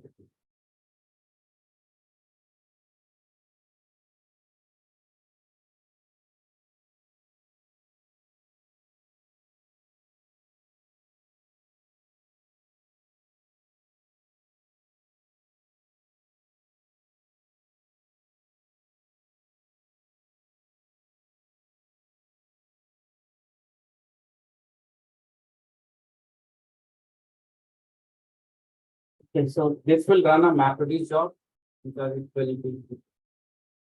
Okay, so one more mistake I did here. So always remember it when you are loading the data from the source, right? The source column should not the part of the this table should not this then the column should not come because already you are telling here section equal to table because you are loading the data into partition. So section data you are not going to load in the partition table, right? Because there is no column as such. It's a logical column, right? So you can't load the data. So that column you should not do. If that column you should not do. In case of partition to partition, like table to table you are doing. So in that case, when you are having a source table, this partition, you are giving their section equal to A, but this should not be part of your select. But when you are doing dynamic partition, in that case, it is needed. I will show you in the dynamic partition, you have the last column in the section, but in the static, you don't need to. So that is the reason it's coming error here. Your partition table has 4 columns, okay, 3 columns, and your query is giving 4 columns. So how can it insert data in the 4th column of the partition table? Because the 4th column is the logical column. Now it's running in mapreduce.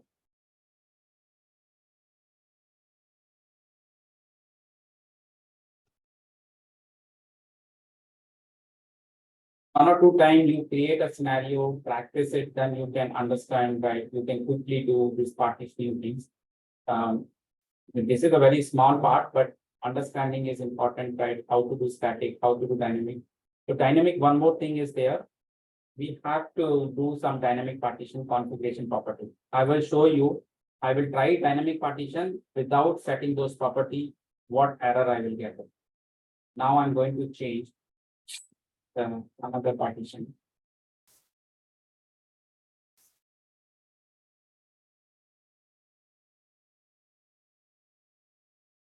End result will be the same. Whatever you seen in the static file to table and this table to table, both are same, right? When you do the query, there will be no difference. The data will be same, everything same.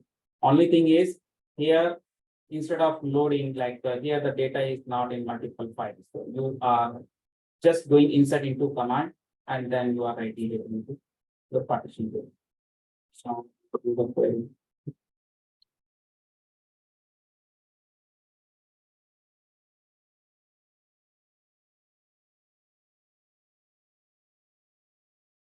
How I do section A.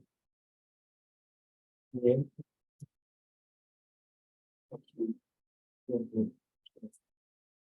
Now this will come from the partition. Okay, so this is from table to table for static. The still is the hard coded. This A is hard coded. This value is hard coded. Okay, so when we switch to the dynamic partition, so dynamic partition is like table to table. Okay, so here I don't need to create again the source table because source table is already there. Okay, just I have to do insert into dynamic.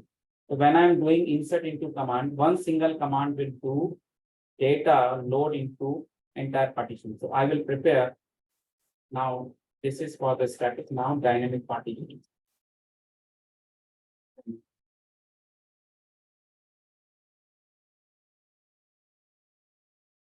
This insert query.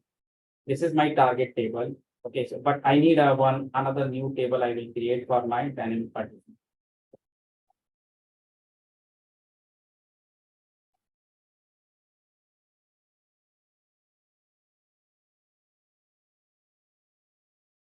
Table will be the same way we have to create the partition for dynamic or static. Table will be same. So here just I'm saying here time. Okay, so just this table I'm creating. So same way I'm creating the table for my dynamic partition.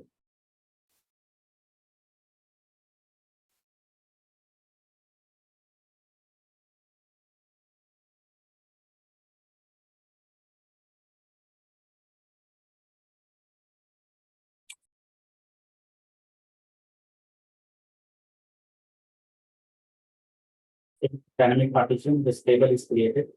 Because I'm keeping it separate, even you can use the same table, but I want to keep it separate, so it should not mess up the table. First thing is this, but this source table part will be the remain same. Okay, I'm not doing it again because source table I can use it for my dynamic partitions. Now, last time you used insert into this command. Insert into command, you use two commands you use. Now you don't need to use two commands. You have to use only one command. Okay, so I will prepare this insert into command. To insert into command, you have to give first dynamic partition table name, partition, and here you don't need to give outputted value. So here you will give section. So I will write only section. I will give column name. Which column is my partition column, dynamic partition column.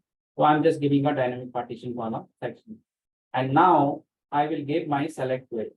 So again, the select query, I will not give the where clause because it is automatically identified. Okay. So, and here I have to give my last column I have to give. Here I have to give because it will identify this column will be mapped to this partition column. So only one single command I'm going to write, insert into my target partition table. And I'm specifying the dynamic partition column name, select all four fields from the source because I'm not giving the where clause. Because static partition, we are giving a where clause. That is the reason we are not giving in the column name. Okay, that's it. Now I'm going to run this command. But you remember, right? I have not given dot configuration properties. Two properties I okay, this source table.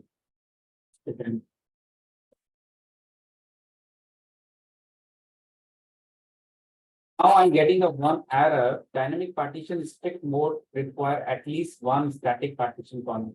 So it is saying you are trying dynamic partition, but you are using the column. You are not have set this dynamic partition static this mode. You have not set it. Non-strict mode you have not set it, or dynamic partition true property you have not enabled.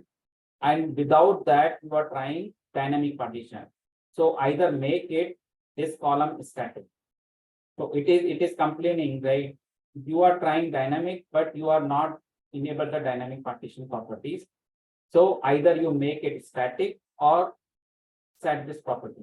So I just copy this property and enable it. This property is more important.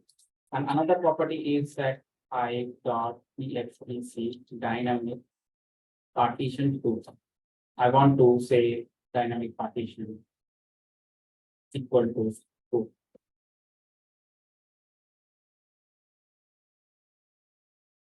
Okay. So once this property is set, now I will do my insert. Now it will understand, okay, this is the dynamic.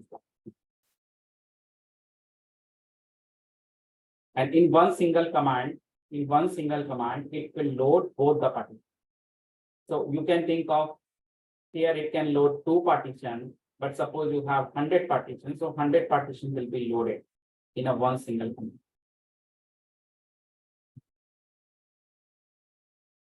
Okay, so here 2 partitions are loaded. So now I do the query.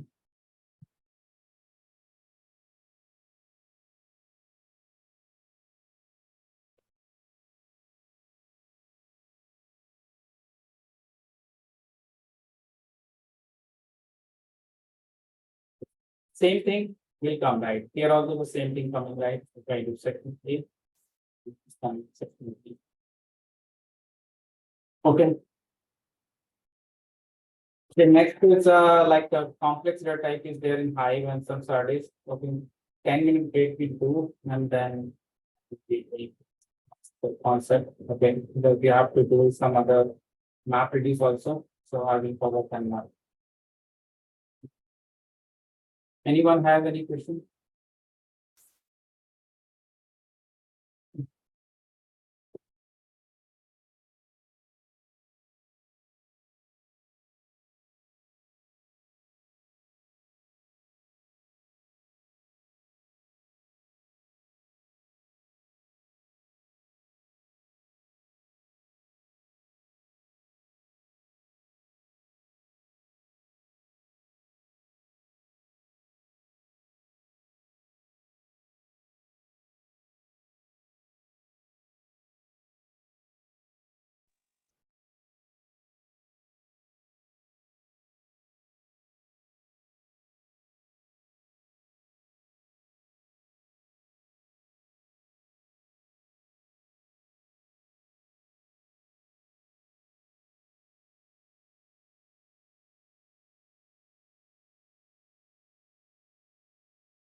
Hello.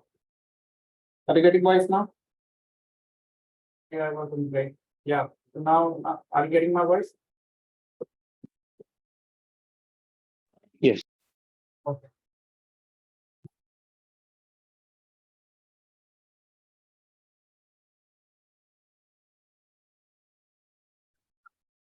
Is different file format data, right? JSON array and CSV and regex array. Okay.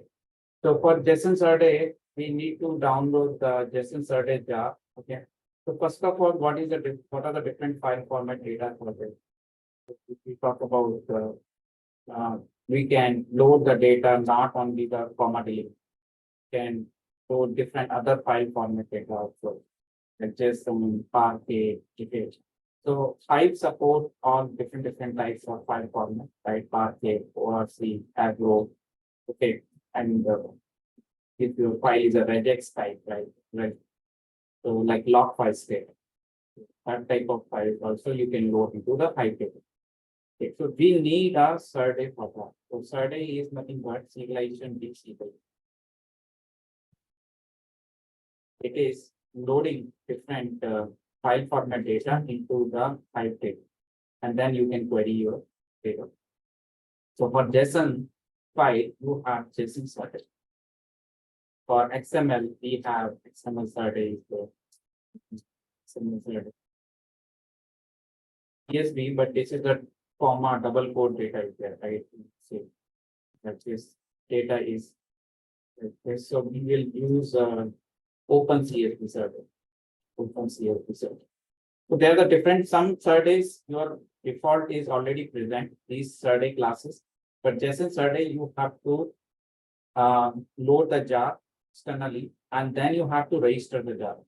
Because the whatever the function is there in this jar, right? So that will be used when you use that jar, when you load that jar. So for the JSON survey, I have downloaded this jar. I will give this path. So you can download this jar. Go to this folder, unzip it.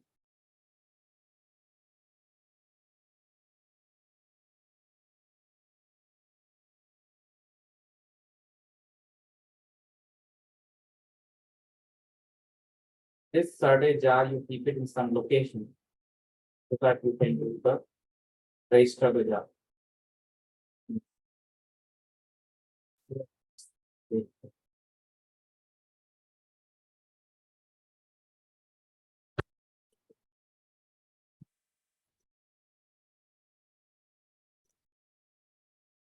This location I have to register it.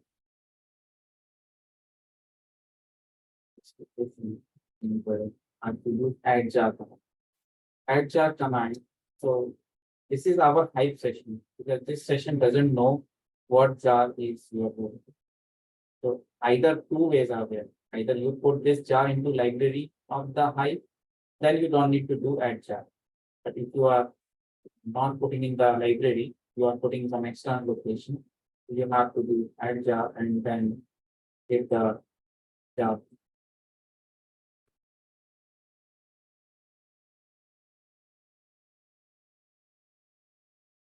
This jar is registered. Now I want to write some JSON file. Okay, so one example I have.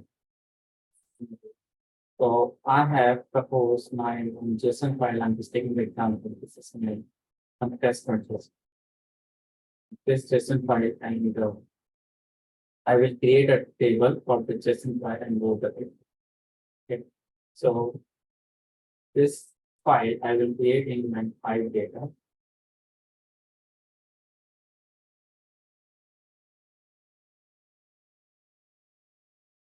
In just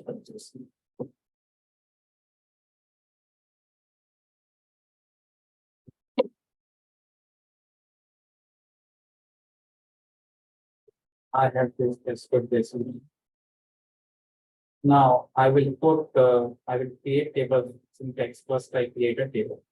So I'm creating a table, create expand table, some table name, and this is the column I'm giving, and row format JSON data. Just remember it, you have to give the JSON table is stored as a text file, and location If you are creating external table, so you are giving a location. If you don't give the location, it will go to the database.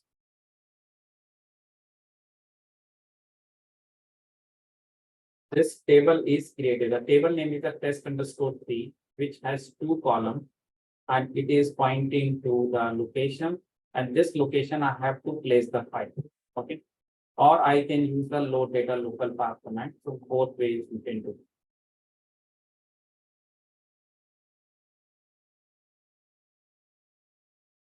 If you don't use this JSON survey, you can't load the file because JSON file can't be understood, right? So you have to use survey class in your create table syntax, right? First you register the jar, and then you create a table, okay, and with the JSON survey, and then you load data. Load data.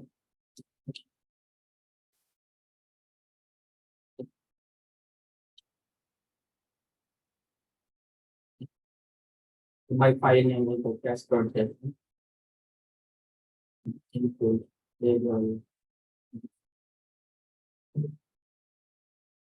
Okay, now data is loaded. I can verify data. Start. Now I have to get the column. The way to use the JSON survey. So how many steps? So JSON survey jar you need to register. You have to create a table with the JSON survey class and then load the data into. So loading process, it could be applied anywhere, right? Whatever way you want to do. Either you can place the file using hadoop fs script command, or you can use load data local path. That could be. Suppose my JSON file is a complex JSON, right? If I say my JSON has the array type field, okay, basically I have to go first complex data type, but I'm telling here, like I have a one column is a Boolean column. The first column is a Boolean column, and second column is a complex data type. I will come to after the JSON survey. I will come to complex data type. How many different complex data types are there, right? Okay, there is no relationship. Why relationship is not there in Hive? Because Hive is not supporting the primary key. So Hive is not having the primary key as other databases are having. Okay, so that is the reason there is no concept of like the join table, right? Join is there, but join is common column based on the common column, right? Like inner join, left outer, right outer, all joins are there, but one common column is not there. Okay, in both the tables, then the join will happen. But it is not like that. You say like primary key and foreign key relationship. So this is a complex data type array because array is keeping its same data. Okay, same data type it is keep. So that is array. Like suppose I say marks. So student marks having same type, like number. Okay, so this is a complex data type array. And next field is a double type, and the further next field is the this 4 is the field is string type. So same way, I will create a table, just any table name you can give, and then create a table with the same JSON survey class. And this is an internal table. Here I'm creating an internal table. I'm creating a table.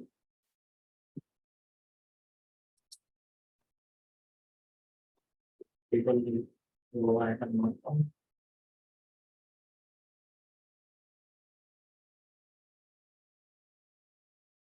Okay, table is created. I need to prepare the data for this one.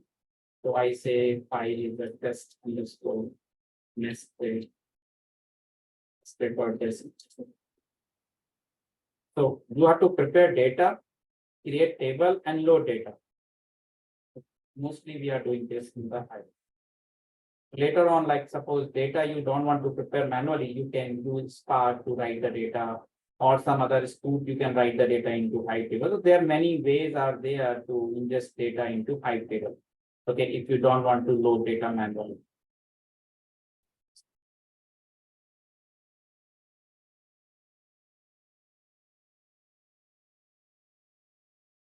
Now my file is ready, my table is ready.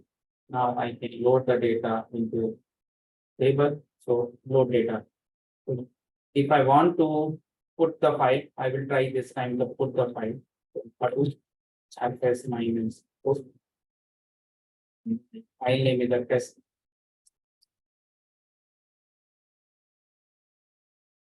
Our location is a warehouse directory because this is not a external table. This is so I can see here show create table.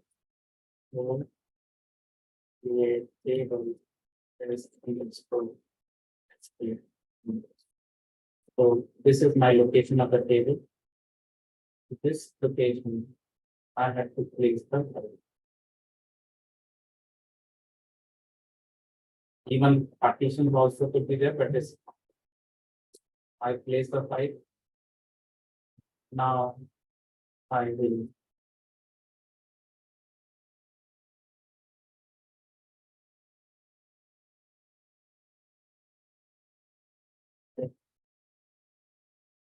getting a data. If you want to access the index field, like suppose other field is fine, you can directly get it. Right? Suppose I want to get the value of 1. I want to get the value of 3 of index 1. Index 1 means second value. So yellow, and here the second value is a gold. So yellow, gold will come. And the next guy say, I want to get the field 4. The second index value. So based on the index, we will read the data of array.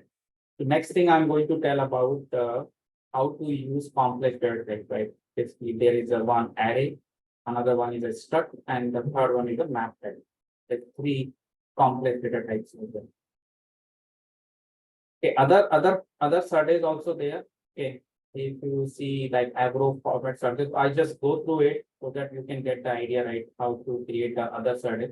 Okay, this is the one survey. Like suppose you have a log file. So you have some log file data, so you can use a regex survey. So from regex survey example. Suppose I have a log file. Okay, and log files generally have host, identity, user, password, user, and time, request, this status. I'll show you the format of the how it looks like. So I'm going to create a first one regex survey. So when I say regex survey, so we don't need extra jar. Regex survey along with it hive comes. Okay, so here is a row format survey, regex survey. Okay, and this is using some different package, config package. So I'm creating a one log access file. Okay, this table is created. Now I need a data for this. So I have already found the data.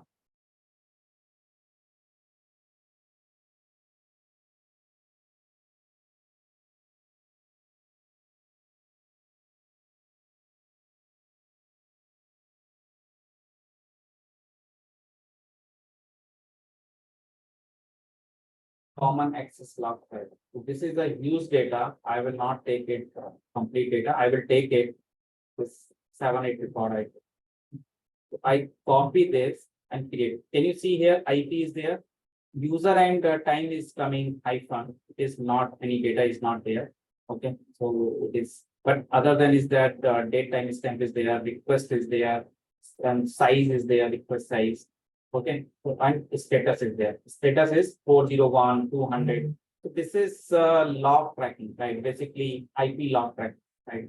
So generally, like some companies they are tracking the logs, right, of the IP, like what URL you access, right?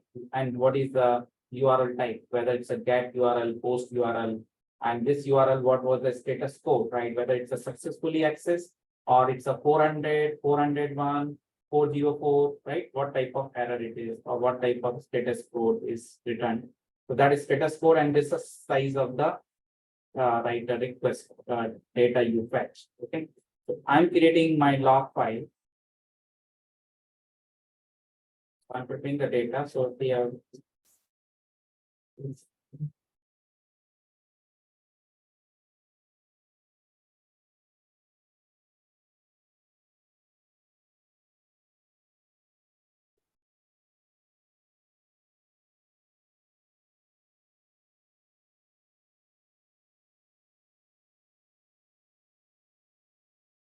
It's there. Now I have to load the file. So that's the same process. Either you can use put command or load data local in path.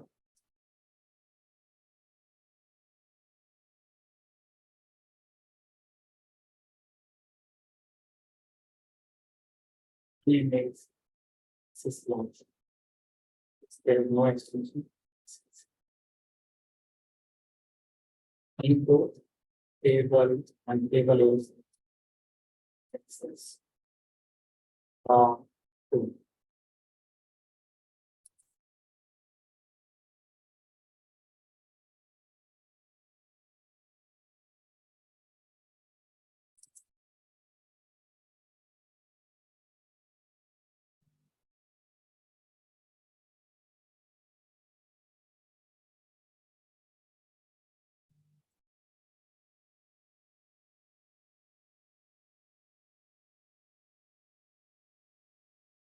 Table local in path.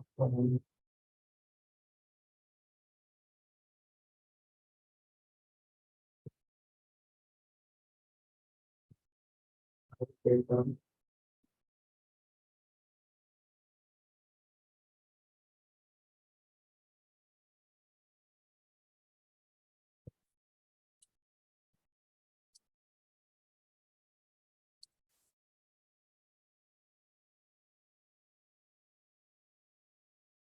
What is the difference?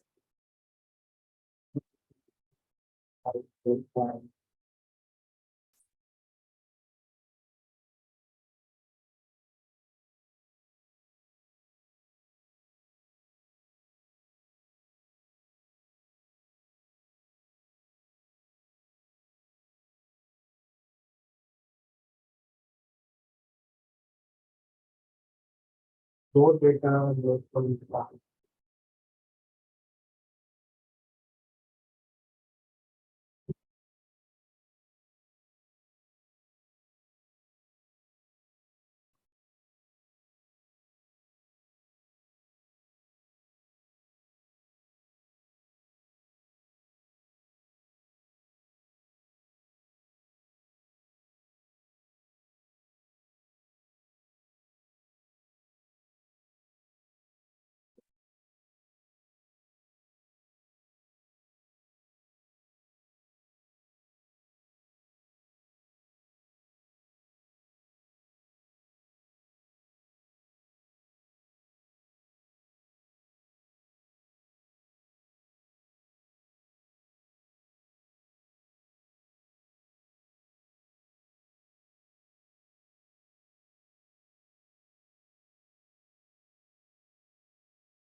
Why is it similar? File bar.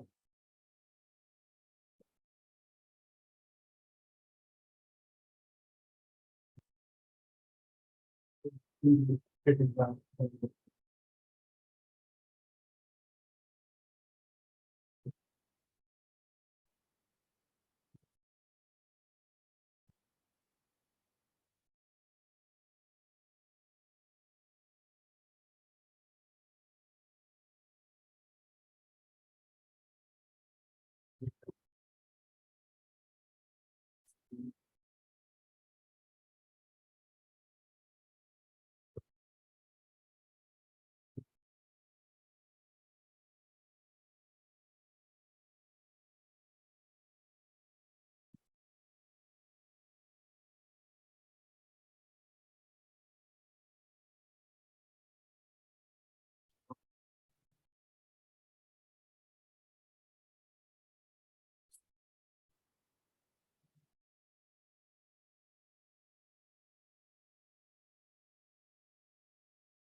One,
two, three, okay.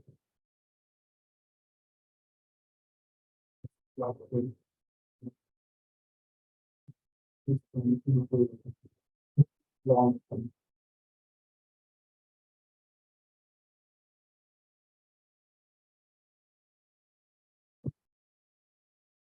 Drop paper,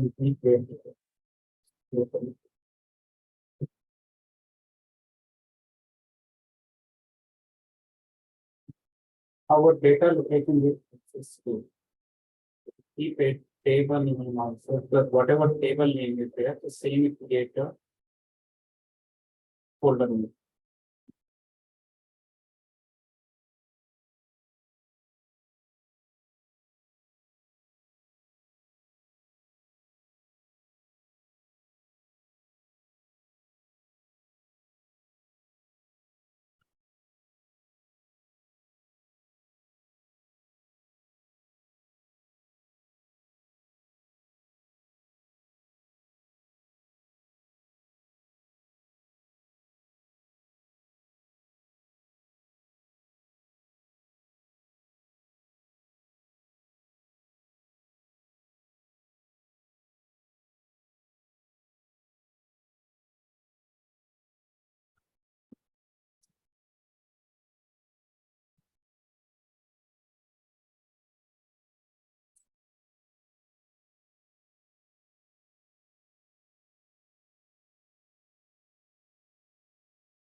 It's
Not to use in computer.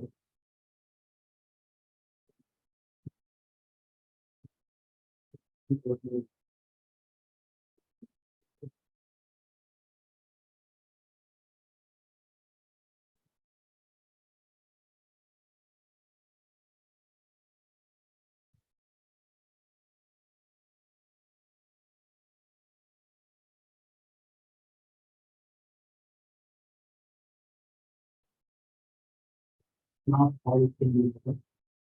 Access log will have the direct access logs.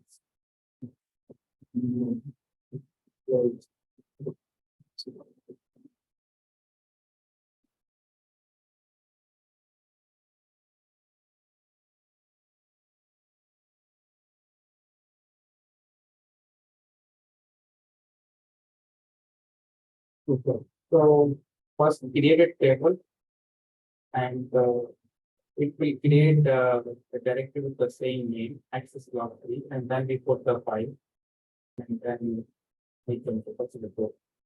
I load data local path command should work.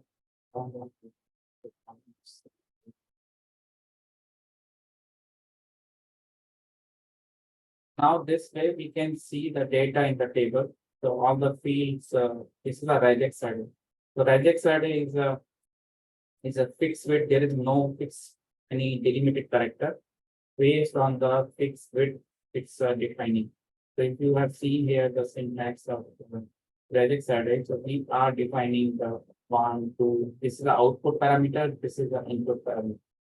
So input regex means like this is a regex regular expression we are defining for each different column or what type of input value is expected. Okay, so we are defining the input output format stream. Another thing is the fixed width file also there. Like if I define the input regex is a 5 characters, 2 characters, second column, third character. So based on the character length, right, column length of it will take the data. If your first column has 6 values, characters, so it will take only 5. So generally the fixed width is having no special delimited character. Just as like it will be just fixed width column, it will read the input data and write into the table. Okay, so that is the one thing. And you can create some other different types of table like Avro and Parquet and ORC. But these file format, Parquet and ORC, these are faster to read, right? Because these are the columnar file formatted. Avro is a faster to write. It is a row-oriented file format, and it is mostly used as schema evaluation support. Whenever you are adding a new column and removing a new column from the table, so Avro is a very good fit, right? Because Avro is maintaining the scheme whenever you add or delete column. Parquet and ORC can do also schema evaluation, but partially support. Only at end of the schema only you can add or remove column, but you cannot do in the middle. Okay, so Avro. So for these type of file format table, when you create, to simply stored as Avro, it's stored as Parquet, it's stored as ORC. So it will, but you cannot directly load data into these tables. So what you need to do, you have to create this table, and source table will load data automatically. Your these different types of table will have the different types of file format. If I say, when I load the data from the source table, I created one source table this, and this source table has some data. So when I create Avro, so Avro will have that data. Okay, suppose I created one source table with the same field. Okay, I created this source table. I load the data. Create a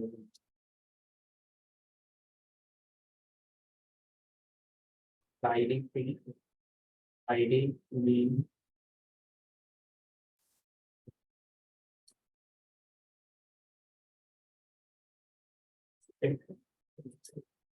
just loading the data. So data local path for me. This is the same thing.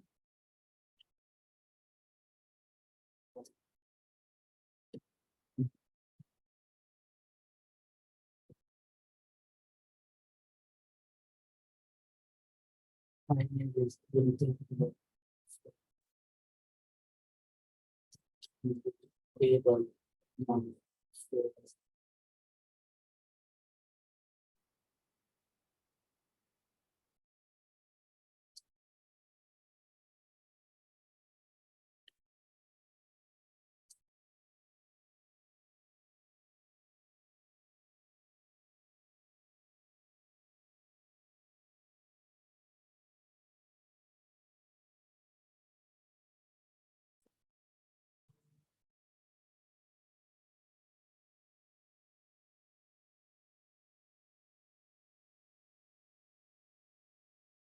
It's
going to create an external variable.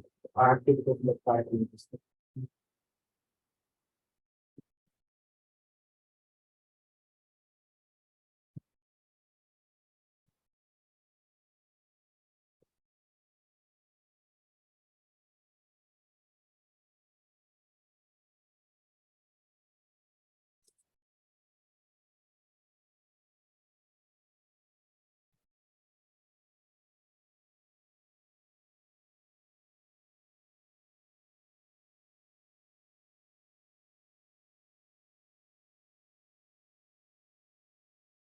So I'm getting the data. Now I create a row party or any one example I'm telling you. So I create a row. This row. Create it. Now I will do insert into table command to load data into a row. So I will use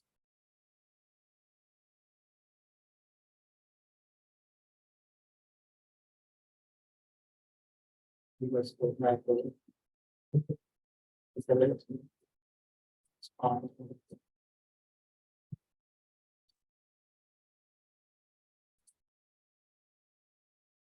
once I load the data, you will see the underlying data comes in the Avro. That will be Avro file format. Avro is having .avro file. Okay. ORC is having the .orc extension. Parquet is having the Parquet extension. So this way we can create other file format server. Now I will see the Avro table.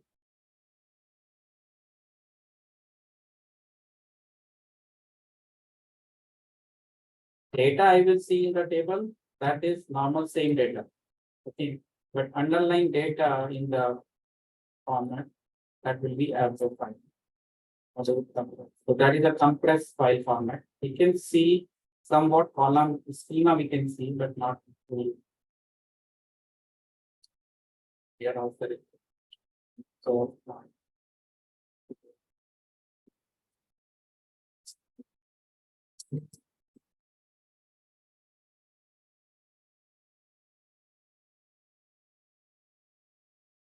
there is a this Avro file.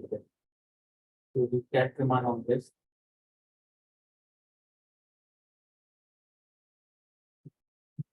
So just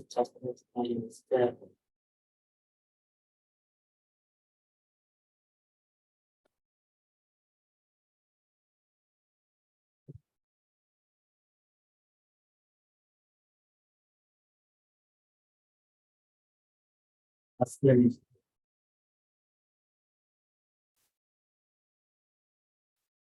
So see, this is the compress. So from the schema part we can see, okay, but not fully the data. This is some data is coming. This way you can create other different file format data. Okay, now I go to the complex data type. Complex data type. So complex data type, so three complex data types are there: array, struct, and map. So I'm creating a one single table where all three are there. So struct is having different data types are there. struct is having different data types like city, address, chip code is the number, city and country. These are the string type. Array have all data types are the same type. Okay, and we use index. And for struct, we use the dot, like my column name dot that field, like address dot country, address dot zip code, address dot city, right? Like this. And map is key value pair. So key is associated with the value. Suppose I have a PF or EPF, right? So I can access with the key. So I'm creating a one single table, and that table I have to load the data. Okay, struct type data. Struct and the map or data.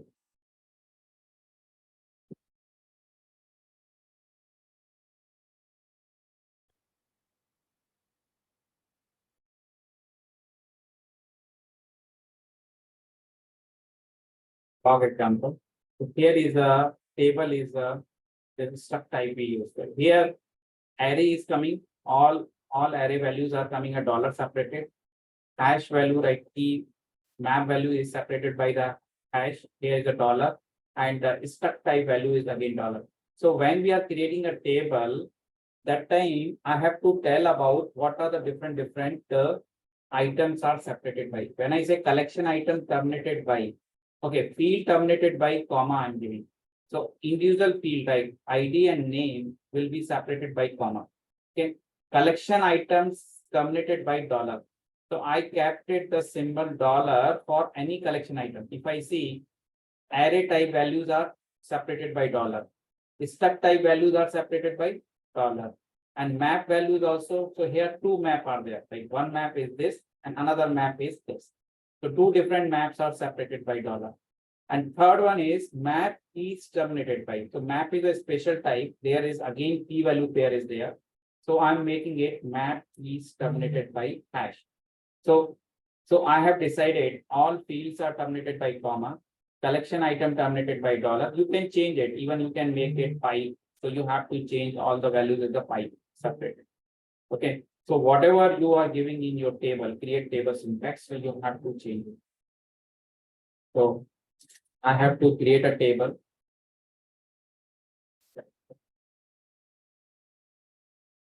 So you have row format delimited, field terminated by, collection item terminated by, and map. I'm creating a table element. How to define here in the table syntax? So any array column, you have to give array of string.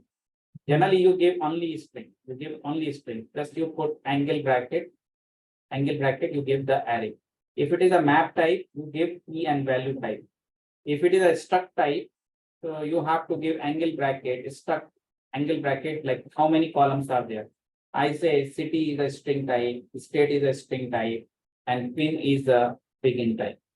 So I'm defining each individual type, each individual column type, and so. So in the complex data type, I will simply create a table. Okay, now I will create a file for this one data. So the data is this. I just create a one data. So it is having combination of all three complex data.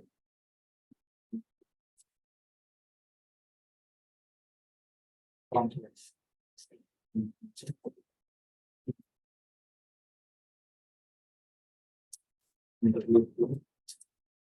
Now I will load the data. Total into one.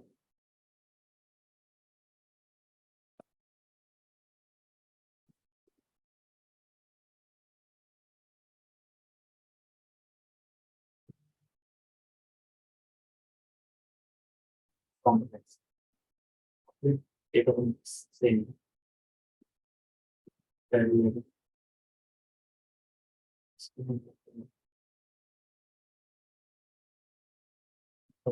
Now I do let's have from 10. So I will get all data. So if you see whatever array type of data, it is coming in square bracket. Map is coming in the braces, but it is colon value. Okay. And it is like a struct type. It is coming in the braces like city is a Hyderabad, state is this, pin is. Now, if I want to access individual field, so all in array type field, you can use index. So my field name is sub, I can say sub of 0. If I want to access two indexes, so I say sub of 1, sub of 0, sub of 1. And the second field is my DUD, that is my reduction. So I say DUD and square bracket you give P. So I want to get for both PF. Okay. But this PF is there, but EPF is not there. So when I'm getting it DUD, EPF, so I will get the null because the value is non. This is for UD.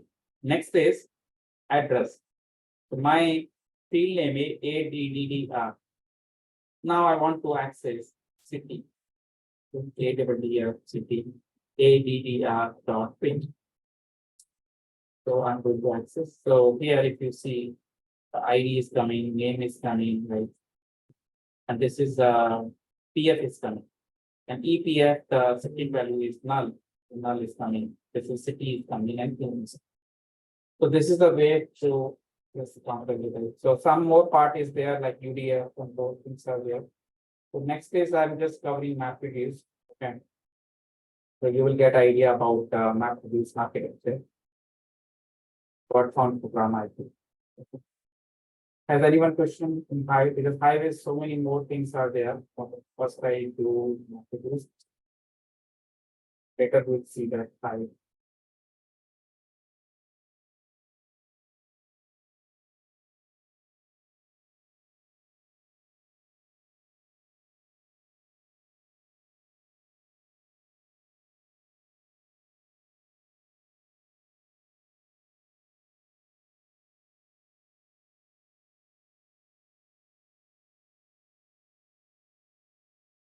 Format, surveys, recovered, partition code.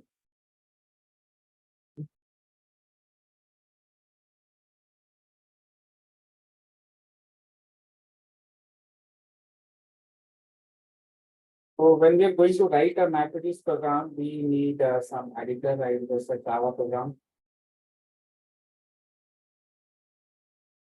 Need to download IntelliJ. So for any PySpark code, we need PyCharm, but for Scala or Java code, we can write in the IntelliJ.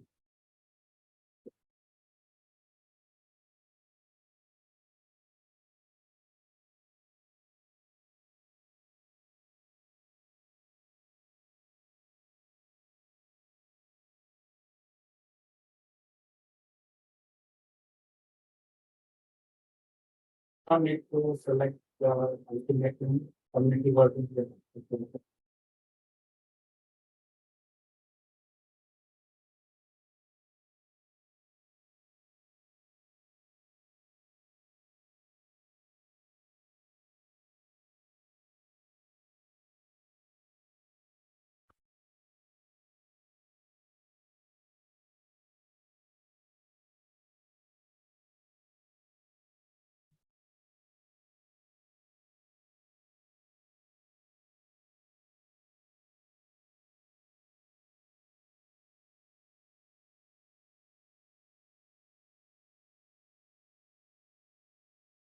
It's a tar file in the Ubuntu when you are installing it, IntelliJ. So you download the IntelliJ and then you extract it and then you have to access the bin.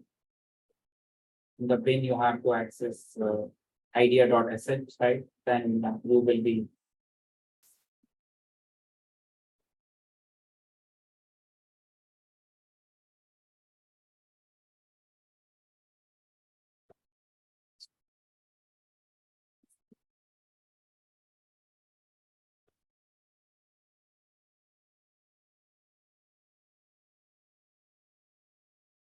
Okay, so when we say MapReduce, right? So MapReduce is the base fundamental concept of Hadoop, right? Okay, like everything is the Hadoop component, everything in the behind is MapReduce.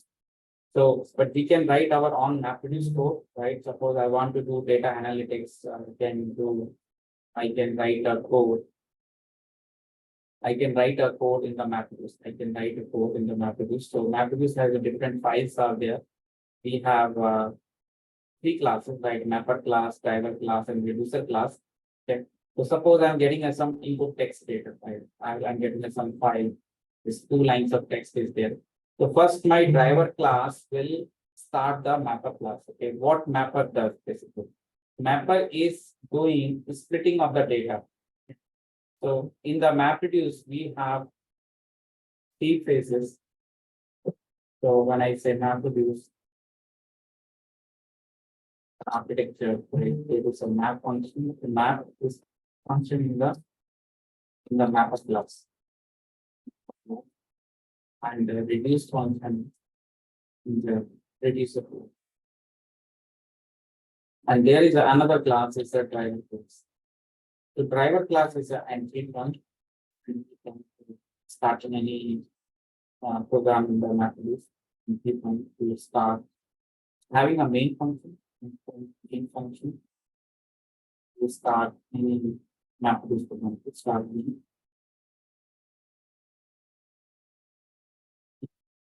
And I say I have some text file. Say, text.txt file I want to use analytics. What I want to use.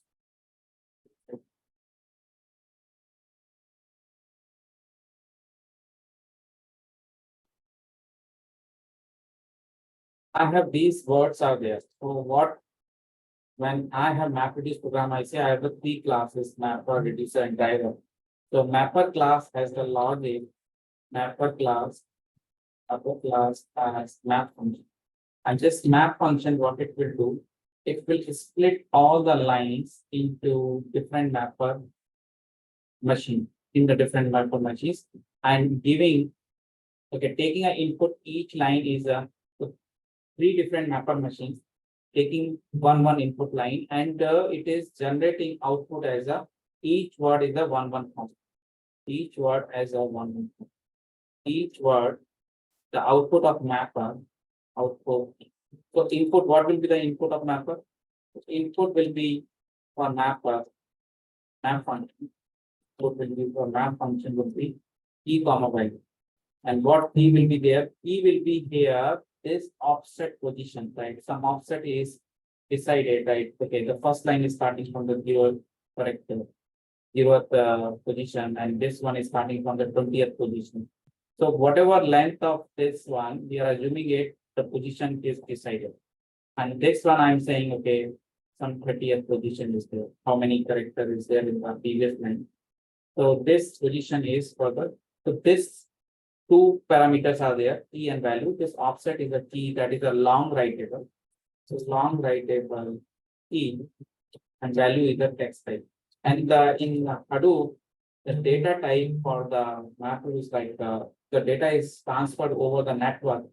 So the data types are long value is the type of long writable, and string is a text type. Because the data is transferred over the network, so deserialization will happen. So there is a corresponding each data type, there is the one writable classes there. Long writable, double writable, short writable. And for string, they have given the text type. So this 2 input type, this is a key value pair input type will be taken by the map, and map will be given each word as 1 count. So if output of the mapper will be like if I say hello, so hello is a 1 word in the 1 mapper. So each mapper will be returning its on output, right? Hello comma 1, how comma 1, and r comma 1, r comma 1.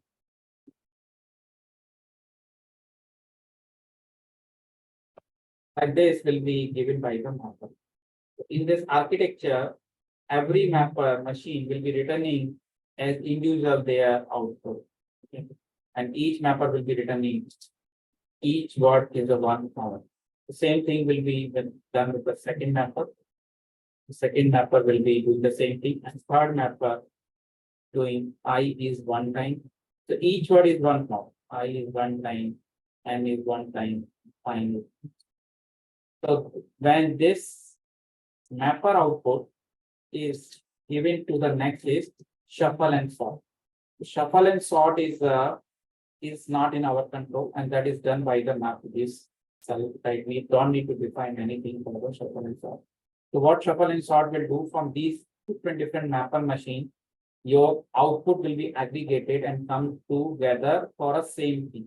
So if I say hello is coming 2 times, hello comma 1 will come together after shuffling and sorting. So shuffling will be done first and then sorting. So shuffling and sorting, after shuffling and sorting you do, so which word is coming a letter alphabetically first. So R is first, right? R of N.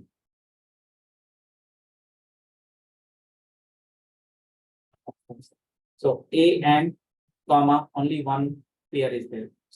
Second one is a R comma 2 will 1 comma 1 will come. So this kind of aggregation will happen after shuffling and sorting, and the sorting order it will. Next is hello. Hello is 1 comma 1. Next is how. How is 1 comma 1. 1 comma 1. And hello how you. You is 1 comma. So this will be given Actually, fine should be fine. Fine is left. So fine is 1 time. That will come here. So this is the positions are coming. Okay. And after this shuffle and sort, this output, because again every time is a key value pair. If you see here, the map is also taking input as a key value pair, output is key value pair. Shuffle sort is taking this input as a key value pair, and output is key and value is nothing but list of values. Okay, but it is again key value pair. And when this input is given to the reducer, so reduce function is doing the aggregation sum. Okay, so final output will come, it will be aggregation, and that will be our final output. So if I say n will be already 1, it will be 2, it will be 1, it will be 2, it will be 2, it will be 2. So this is my final. So it is the process of splitting data and combining data. Okay. And this mapper can be running parallelly. That's the advantage, right? Suppose I have a huge amount of data, but shuffle and sort phase cannot be started before completing the mapper. That's a contract. Because if we started shuffle sort without completing mapper, because one mapper has less data, another mapper machine has more data. Suppose this mapper has suppose I say 300 MB data, and this mapper has only just 2 MB data. So which one will be completed first? 2 MB will complete first, but it has to wait till the longer time it is taken by the, how much long time is taken by the another mapper. So who is taking max time? The shuffle and sort and reduce will wait. Okay. The shuffle and sort will do first and then reduce will do. So here is a contract. So that is the reason you will see when the mapreduce job is running. So initially you will see map 0%. So 0% means it is started, and reduce also 0% because reduce is also not started. But after some time you will see map is 100%, but reduce is still 0% because it is waiting for completing. Okay, for shuffle and sort it is not giving here because our phase are 2, like as a user point of view. But backend there is a shuffle and sort is there. That is not in our control. And finally, when the reduce also complete 100%, so you will see map 100% and reduce 100%. Like this processing will be done by the mapreduce. So same thing, how can we see in the code, right? Like, okay, I'm going to write the code for this. So I have to write 200 lines of code for one for mapper class, one for driver class, one for reducer class. So I have to write individual classes. Then I have to, I can run the code in IntelliJ locally, but IntelliJ code is just for testing. But actual code when I'm going to test it, so I will create a jar of my project. So I should have a Java project, and the Java project is a Maven project. There I have 3 different classes are there: driver, and mapper class and reducer class. So in the MapReduce, basically the data is not shipping to the program. Program is shipping to the data because data is really so huge, you cannot transfer the data over the network. So what you are doing, suppose I have a 1 GB file to do what form.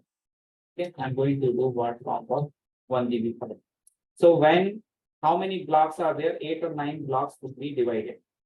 9 blocks are divided by name node. By name node. So once the name node is divided 9 blocks, and these blocks are distributed on the different data node location. These are distributed on data node location. We don't know which data node location because it will check which data nodes are free. It will allocate those data nodes this data. Now, next thing is when I'm starting my MapReduce program, I started. So generally the MapReduce program, you use the hadoop jar command and you give the MapReduce jar which you create and minus minus, you don't you give the driver class name, driver class, and then you give the input path and output path. So this is the command to run. So when you run this MapReduce jar and driver class in this MapReduce jar, it will start driver first. So what it does internally, this particular program is just some KB's program. If I say this MapReduce program, MapReduce, this program is hardly maybe 200 KB.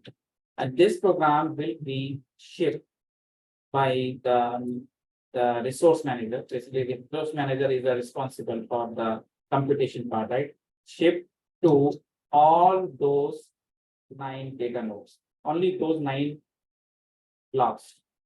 9 blocks are available on data node. So actually, data node it will be shipped. The actual equation of the blocks is a data node only. So this data nodes will get all this program, this 200 KB program. Okay, it is very easy to ship, right? To ship it. And when the program will start, so when the program will start, it will find those data node. It knows, right? The program knows this name node has allocated already, right? So these data nodes having our program and data. So it will start processing and then only processing will happen on these 9 blocks are available. Okay. Okay. If any block, right, suppose any data node is down, in that case, name node will find high availability, right, another copy of the block in the another data node. So that part is in case of failure or in case of availability, right, any data node is down in middle of the operation, then it will happen. Okay, so this program once it will be, so why it is faster? Because our data is not moving at all. Data is placed on the same node. So the Hadoop concept is data locality principle, where you are moving the program to the data, not data to program, right? So this is the concept brought into the MapReduce, right? So the program, that's the reason Hadoop can process large amount of data. Another factor is there, right? Okay, the block size, right? Because we have less number of blocks and it will be processing will be more faster rather than thousands of millions of blocks rather than comparison to this 9 blocks. Okay. So how the program looks like, okay.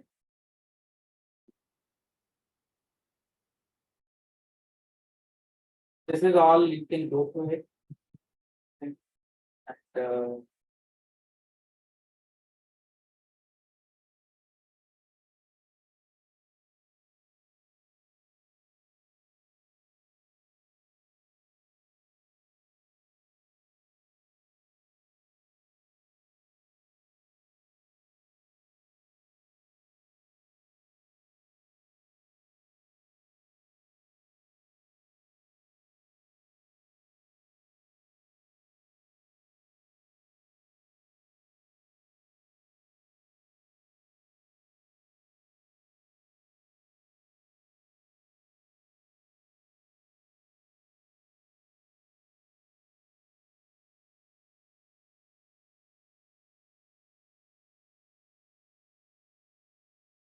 how to start the intelligence.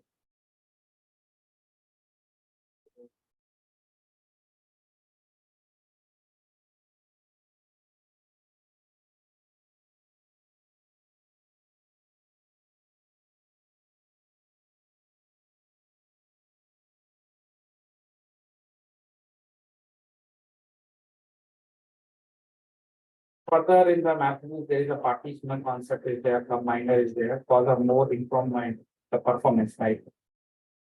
So there is a set of partition.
Intelligent.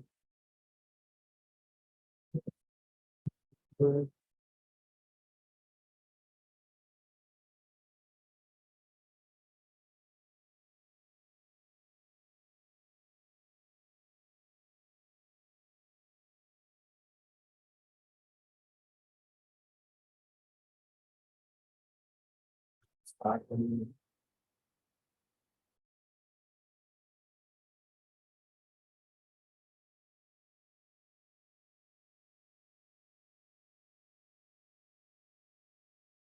My code VM, okay. Just first to start this, I will give you the code, how will you import the code, right, project, right, in IntelliGo. So first let it come the user interface. So once user interface of the IntelliJ comes, so then we have to import project. We can start project, right? We can write one noun project. I will show that how to create a one noun project.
So my case is already project is already there, so that is the reason it's showing. But in your case, like first time you will create a new project here, or you can open the project.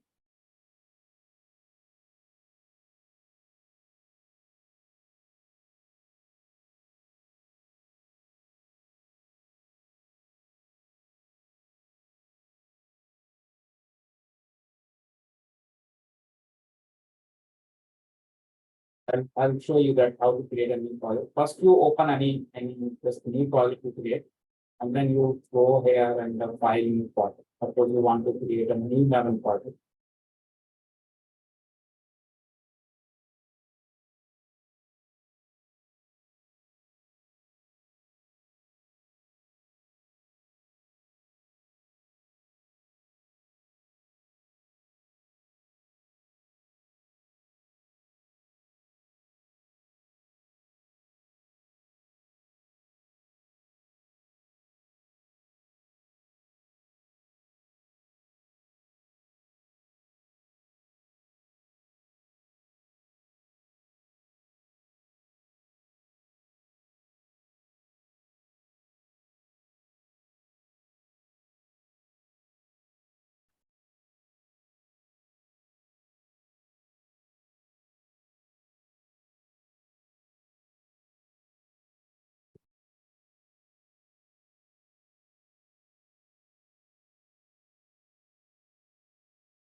So you want to create a project from the version control tool, or do you want to create a new level project?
Third point job is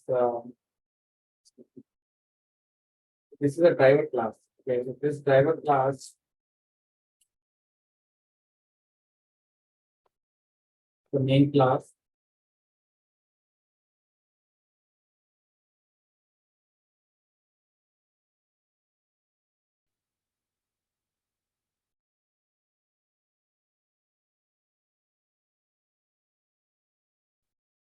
This is the main class. Okay, this is the main class, and this main class, the driver. This is the driver. So you can keep it named driver, or you can keep it just any other name. But this is a driver class. At this driver class, you are creating a job configuration, and then you are setting your mapper class name, combiner class, user class, okay, and output key class. What is this output key class? The output key class, the final output is coming from the reducer. So what will be the type of key and what is the type of value? So I told you the final output we are getting a text is a key type and value is the int writable, like the word count of each word, right?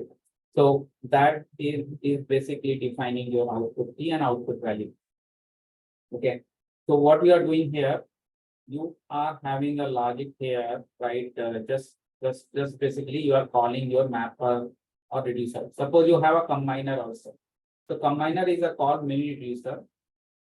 The combiner class logic is the same as a reducer class. If you see combiner and reducer both are having the same class. So sometimes what happens, I tell you the use case of the combiner. Suppose this hello comma one, this is for the one machine. This is for one machine. The same machine, this hello comma one is coming maybe like I say 20,000 times. This hello comma one. So all hello comma one you want to return as a 20,000 time hello comma one, or you want to make it hello comma 20,000. So mapper, if has a repeated data, if repeated key, so we can combine it and making it a one single key value rather than sending hello comma one 20,000 times. Okay. So this is mostly happen for repeating data, right? That key is repeated more number of times. So performance will be degraded. So if I'm using combiner, so combiner is the mini reducer, is the mapper side reducer. So mapper side itself, you will use a reducer class as a combiner class, which will combine all the key itself in the same mapper machine. So in this mapper, it will all combine together and make it hello comma 2. Okay. Other will go as 1, right? That is there. Okay. But hello is repeated 20,000 times. So I'm making it hello comma 2. Or make it to hello comma 20,000. Like that I will make it. Same will happen in this mapper if the data is repeated. Same will happen on this mapper if the data is repeated. So this will be a combiner. So what I just changed the configuration is I just given a combiner class as a reducer class. I don't need to write any class for that. Just use the same reducer class logic in the combiner. So here it will be apply the same logic. Okay. Another one is a partitioner also there. I have not used here partitioner, but partitioner is, suppose I'll give you the example of partitioner. If I say this data is going in all output data in a single file. So how it is easy to find or search the data. Suppose I say I want to search hello word count, hello word, how many number of times. So you have to start from the beginning and then you have to search, right? But if I say if this data you distribute into the number of output file, so what will be easy is it is. If I say all A word will go in one file, so these two will go in one file. I say F will go in one file, H will go, H letter one starting will go in one file, and U will go in one file. So that will be more easy, right? You will be distributing your output based on the partition key. So some logic we need to write in the partition class, and that will decide how your data will be distributed, how your output data will be distributed. So one partitioner class you have written. So this is my class partitioner, and just I have written partitioner class, and I'm saying when the key is starting with letter F, so it will go to one file. You can write A, B, C, D, whatever like you want to do. If you are saying key is starting with the start letter with N, so all will go N. Else, everything else go to the other keys except this F and N will go to 1/3 file. So how many reduced task is required here? 0, 1, 2, 3 tasks is required. Three output file will be going. Okay. And I'm saying if any number of reduced tasks you not received, right? So this parameter I need to provide in my driver.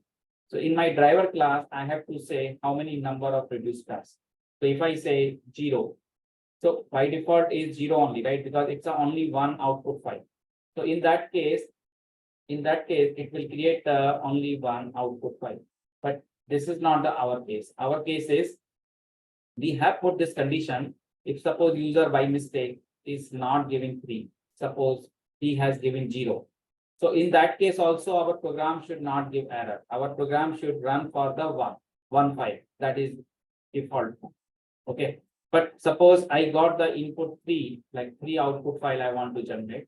So based on the input key, right, I will distribute the file, right? One file, second file, third file. So I'm giving a logic here in my driver class. What is my partitioner class name and what is my reduce stub? So if you can do plug and play here, if you remove here, if you don't want to use partitioner, just make it comment. If you make it comment in the Java class, in the driver class, your partitioner will not work. If you comment the combiner class, just you say, okay, I don't want to use combiner now. I just make it comment. The combiner will not work. Just your program will run simple map this program with one mapper class, driver class, and reducer class. Okay. Next is I'm just starting, I'm giving my file input path and output path. These are the two paths I'm deciding. And here is a one configuration I retained. So any component in the Hadoop, right? You know, right? Output file will be created, right? If that output file is already present, it will give the error, right? You know, output file, output directory is already exists. So for that, I have written this 2 lines of code. So I'm just finding my output path. If it is already there, just delete it. If this line, if I deleted these two, so I have to create every time new output directory.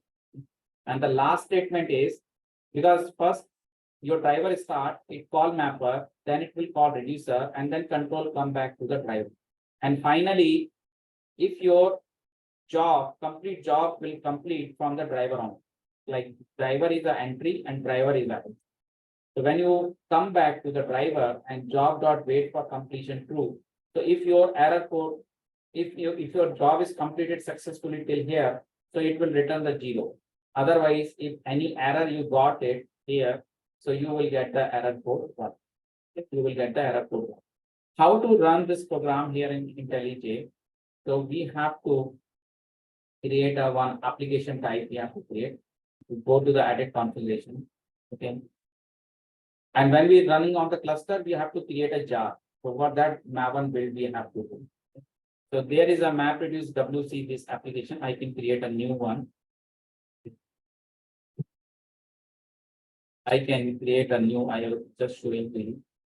I create a new and I just give some name. Mapreduce WC1. Okay. And here I have to tell the main class. So my main class is a driver class or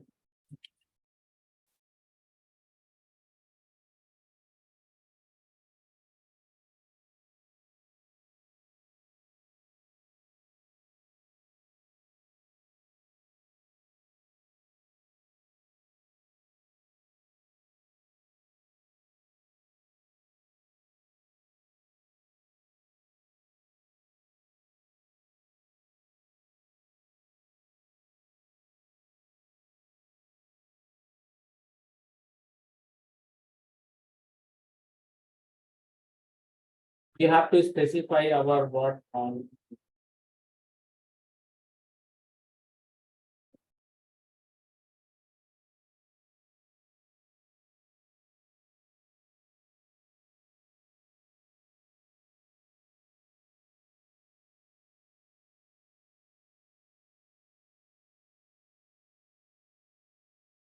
So it is auto save, right? Anything you write in the here in IntelliJ, it automatically save. You don't need to do controls.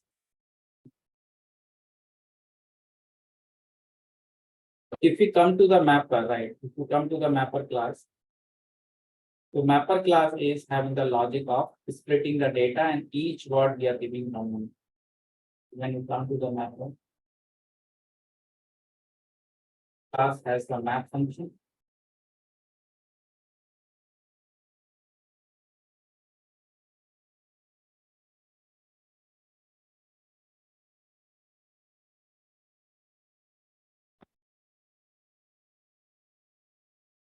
Map function has the logic.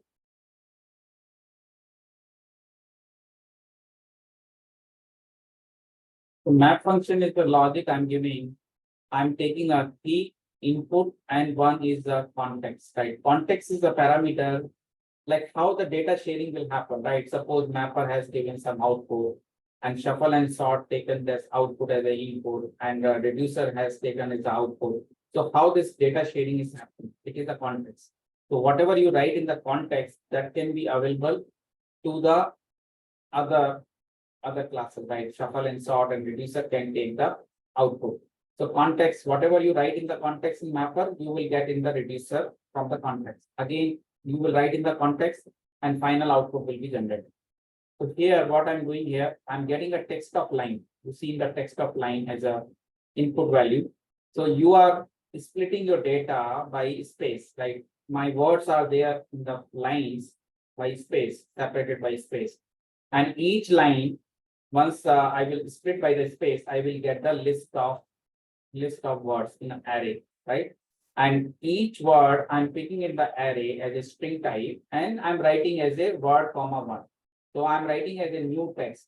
I told you whenever we are writing to the network, right, we have to make it serializable type. And what is a serializable type in Hadoop? Text and writable type. So writable is the int writable, and this is mapper output. This is a mapper output.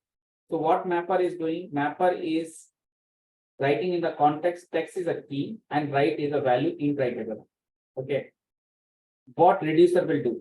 So reducer will take your text is a key and list of values is a value. List of values are the value part of the key value. And what is doing? So text comma int writable. So this int writable nothing but list of values type, list of iterable type. Okay. So these first two are the input type and last two are the output type. Okay, from the reducer. So what input type in coming to the reducer? Text comma int writable. And what is the output type? That is final output type, that is a text comma int writable. So what reducer is taking? It's a very simple logic. Just first it is making a total count, right? It is saying like total values for the one particular word is 0. And each value it is picking up in the list of values like hello comma 1, hello comma 1, hello comma 1. Now it is coming like this hello comma 1 comma 1 comma 1, 3 times 1. So when you are giving hello comma 3 times 1 comma 1 comma 1, so this loop will run 3 times, get each value of hello and make it 1 1 1 1 3. So 3 times 1 will be added and final result number will be 3. And that result number 3 you will set in the context again as a value. And key will be your hello. So whatever key is coming, same key will be passed here. Okay. So final output data you are writing hello comma 3. Now next is R is coming. Okay, that is also 3 times. So R comma 3. And other word is like I. I is only one time. So it will return I comma. Is it clear this logic? Actually, the coding wise, this logic is being done. Okay. Okay, I'm just going to run the program, and you can see mapreduce is nobody's asking to write code, but if you can understand this map and reduce function logic, and this logic is enough to write. Okay, so just you know how to like get each one by one value and making it sum and finally write into context. So context is the third parameter there.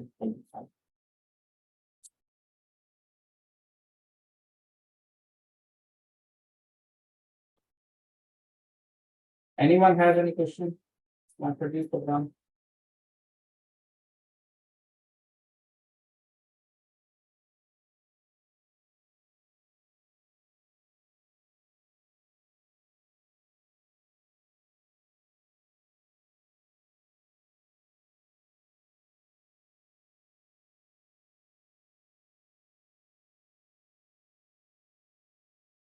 Java program, so we have to run the driver class.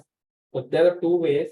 One for testing, you can run in the IntelliJ, and when you are going to run in the cluster, Hadoop cluster, then you have to create a job.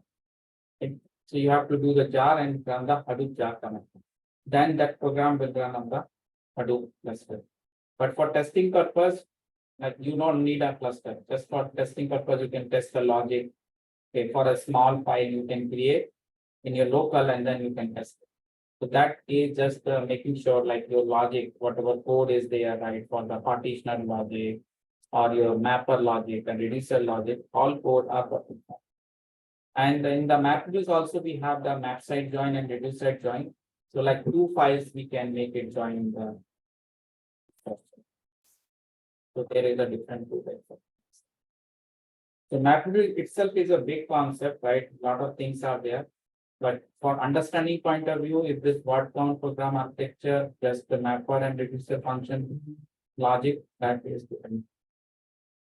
I will share one Word document. There you can go through all the mapreduce concept.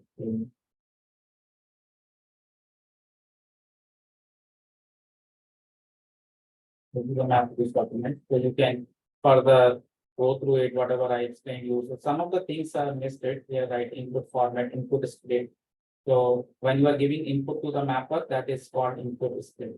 And this input display is further divided into the record data that is given to the shuffle and sort and the reducer phase, combiner, partitioner, shuffling and sorting. Okay, so there are the so many other different concepts are there. So how does Hadoop mapper works? How many map tasks is decided based on the blocks? Okay, so how many number of mappers will work? So I just took it randomly, right? Okay, three are there, okay, because three input line. But practically it will be divided on the block size. So you are processing 1 TB data, 10 TB input data. So depending on that, it will do the calculation. So that you can see how the reducer, how many reducer phase are input. Everything is a key value pair. Whenever the mapreduce processing is done, input is a key value pair, input is split, record reader, key value to map task. So this is the life cycle, like how the map input.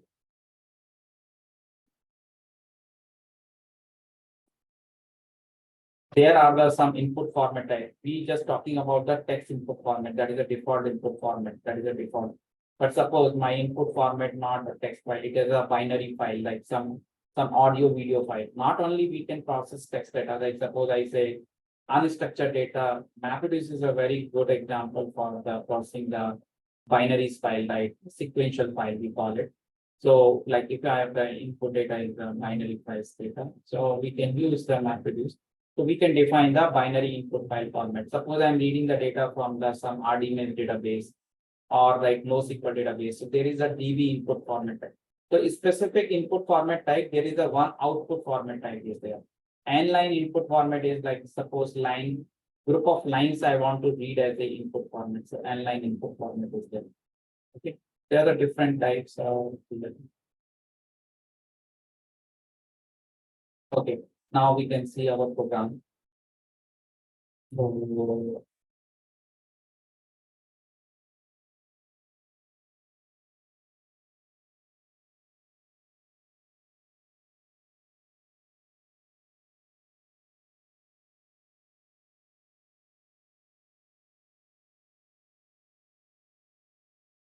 see, now it's coming word count job. So I'm just taking example like where I want to process my data. So I have to provide a programmer. So two parameters are there. One is the input path of the file, and another one is the output directory where I want to generate the file. So I take it any file. Okay, just take it any example.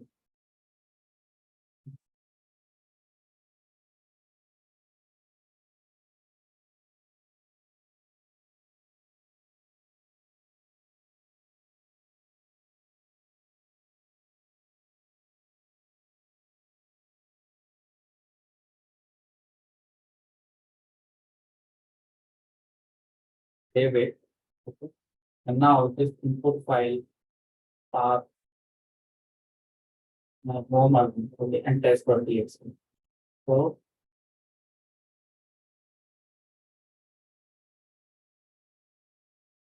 I'm giving the path of my input file.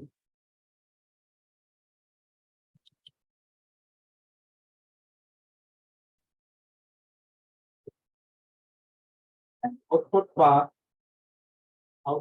I can keep it some directly. That should be a new directory. So I say here.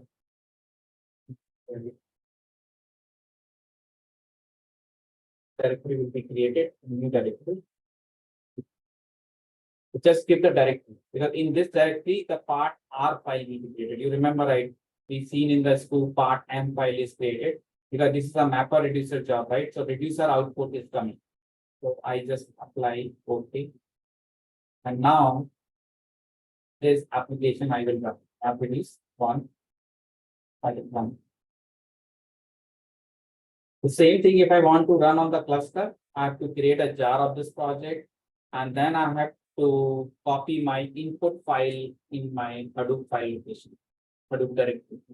Because the jar should be in the local, but the data should be on the Hadoop when you are running on the Hadoop file system. But for this local testing, my data and jar, everything is there in the local. So here I'm not using the jar at all. I'm not using running jar, right? I'm just directly running in my main class, in my IntelliJ, so I can do testing.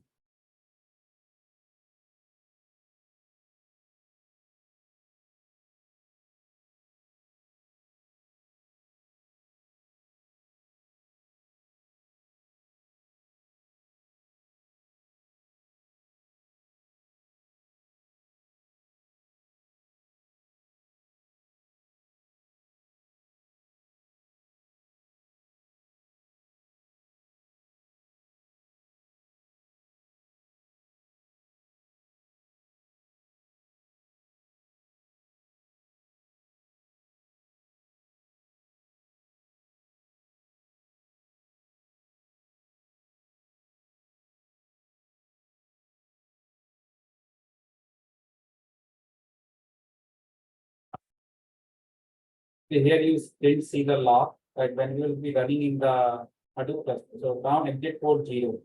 So exit code 0 means like our what I said, right? I have folder this. This one. Exit code 0 means it's successfully created. So we have to find. Actually, I gave in the home directory itself, right? So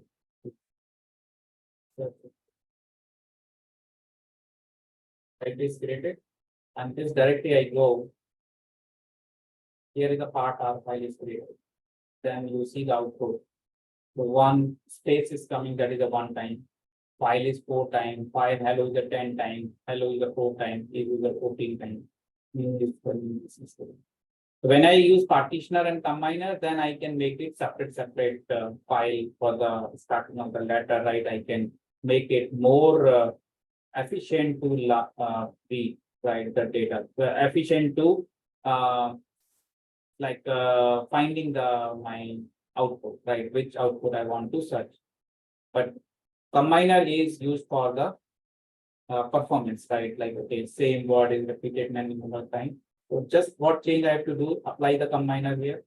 I have to simply just in my driver class, I have to just enable the combiner when I want to use combiner, but output wise, nothing different will come. Just it will make it little faster because but data it should be more repeated time. Now, if I run it same program again, but I'm using in my program this one, delete output directly, so I don't need to worry about my output directly. Automatically delete second language. The same place I will get again output, but output will be same. There will be nothing different because the input file is same. The input file is same, then output will be same. It is done. It is done.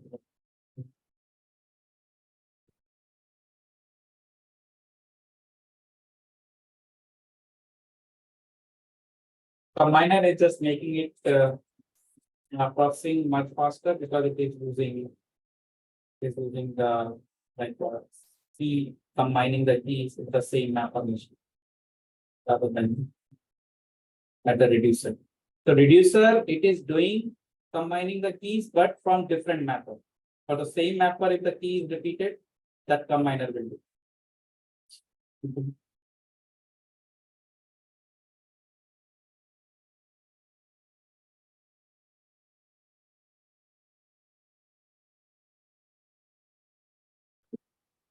Okay. So if you see the time, you will see the time and you can find 12:56. Just 1 minute ago, right? 12:56. So this is the latest output. So you see the reload output because the output is coming same, if nothing difference. Okay. So thanks for attending session. I will give the source code and files. Okay, the drive in the same drive. So the drive access will be the same. And video I will upload once and then. The two topics which I'll see that in the next week. Okay, HBase and Flume. At least not covered. Yeah, that was the same. Anyone has any questions?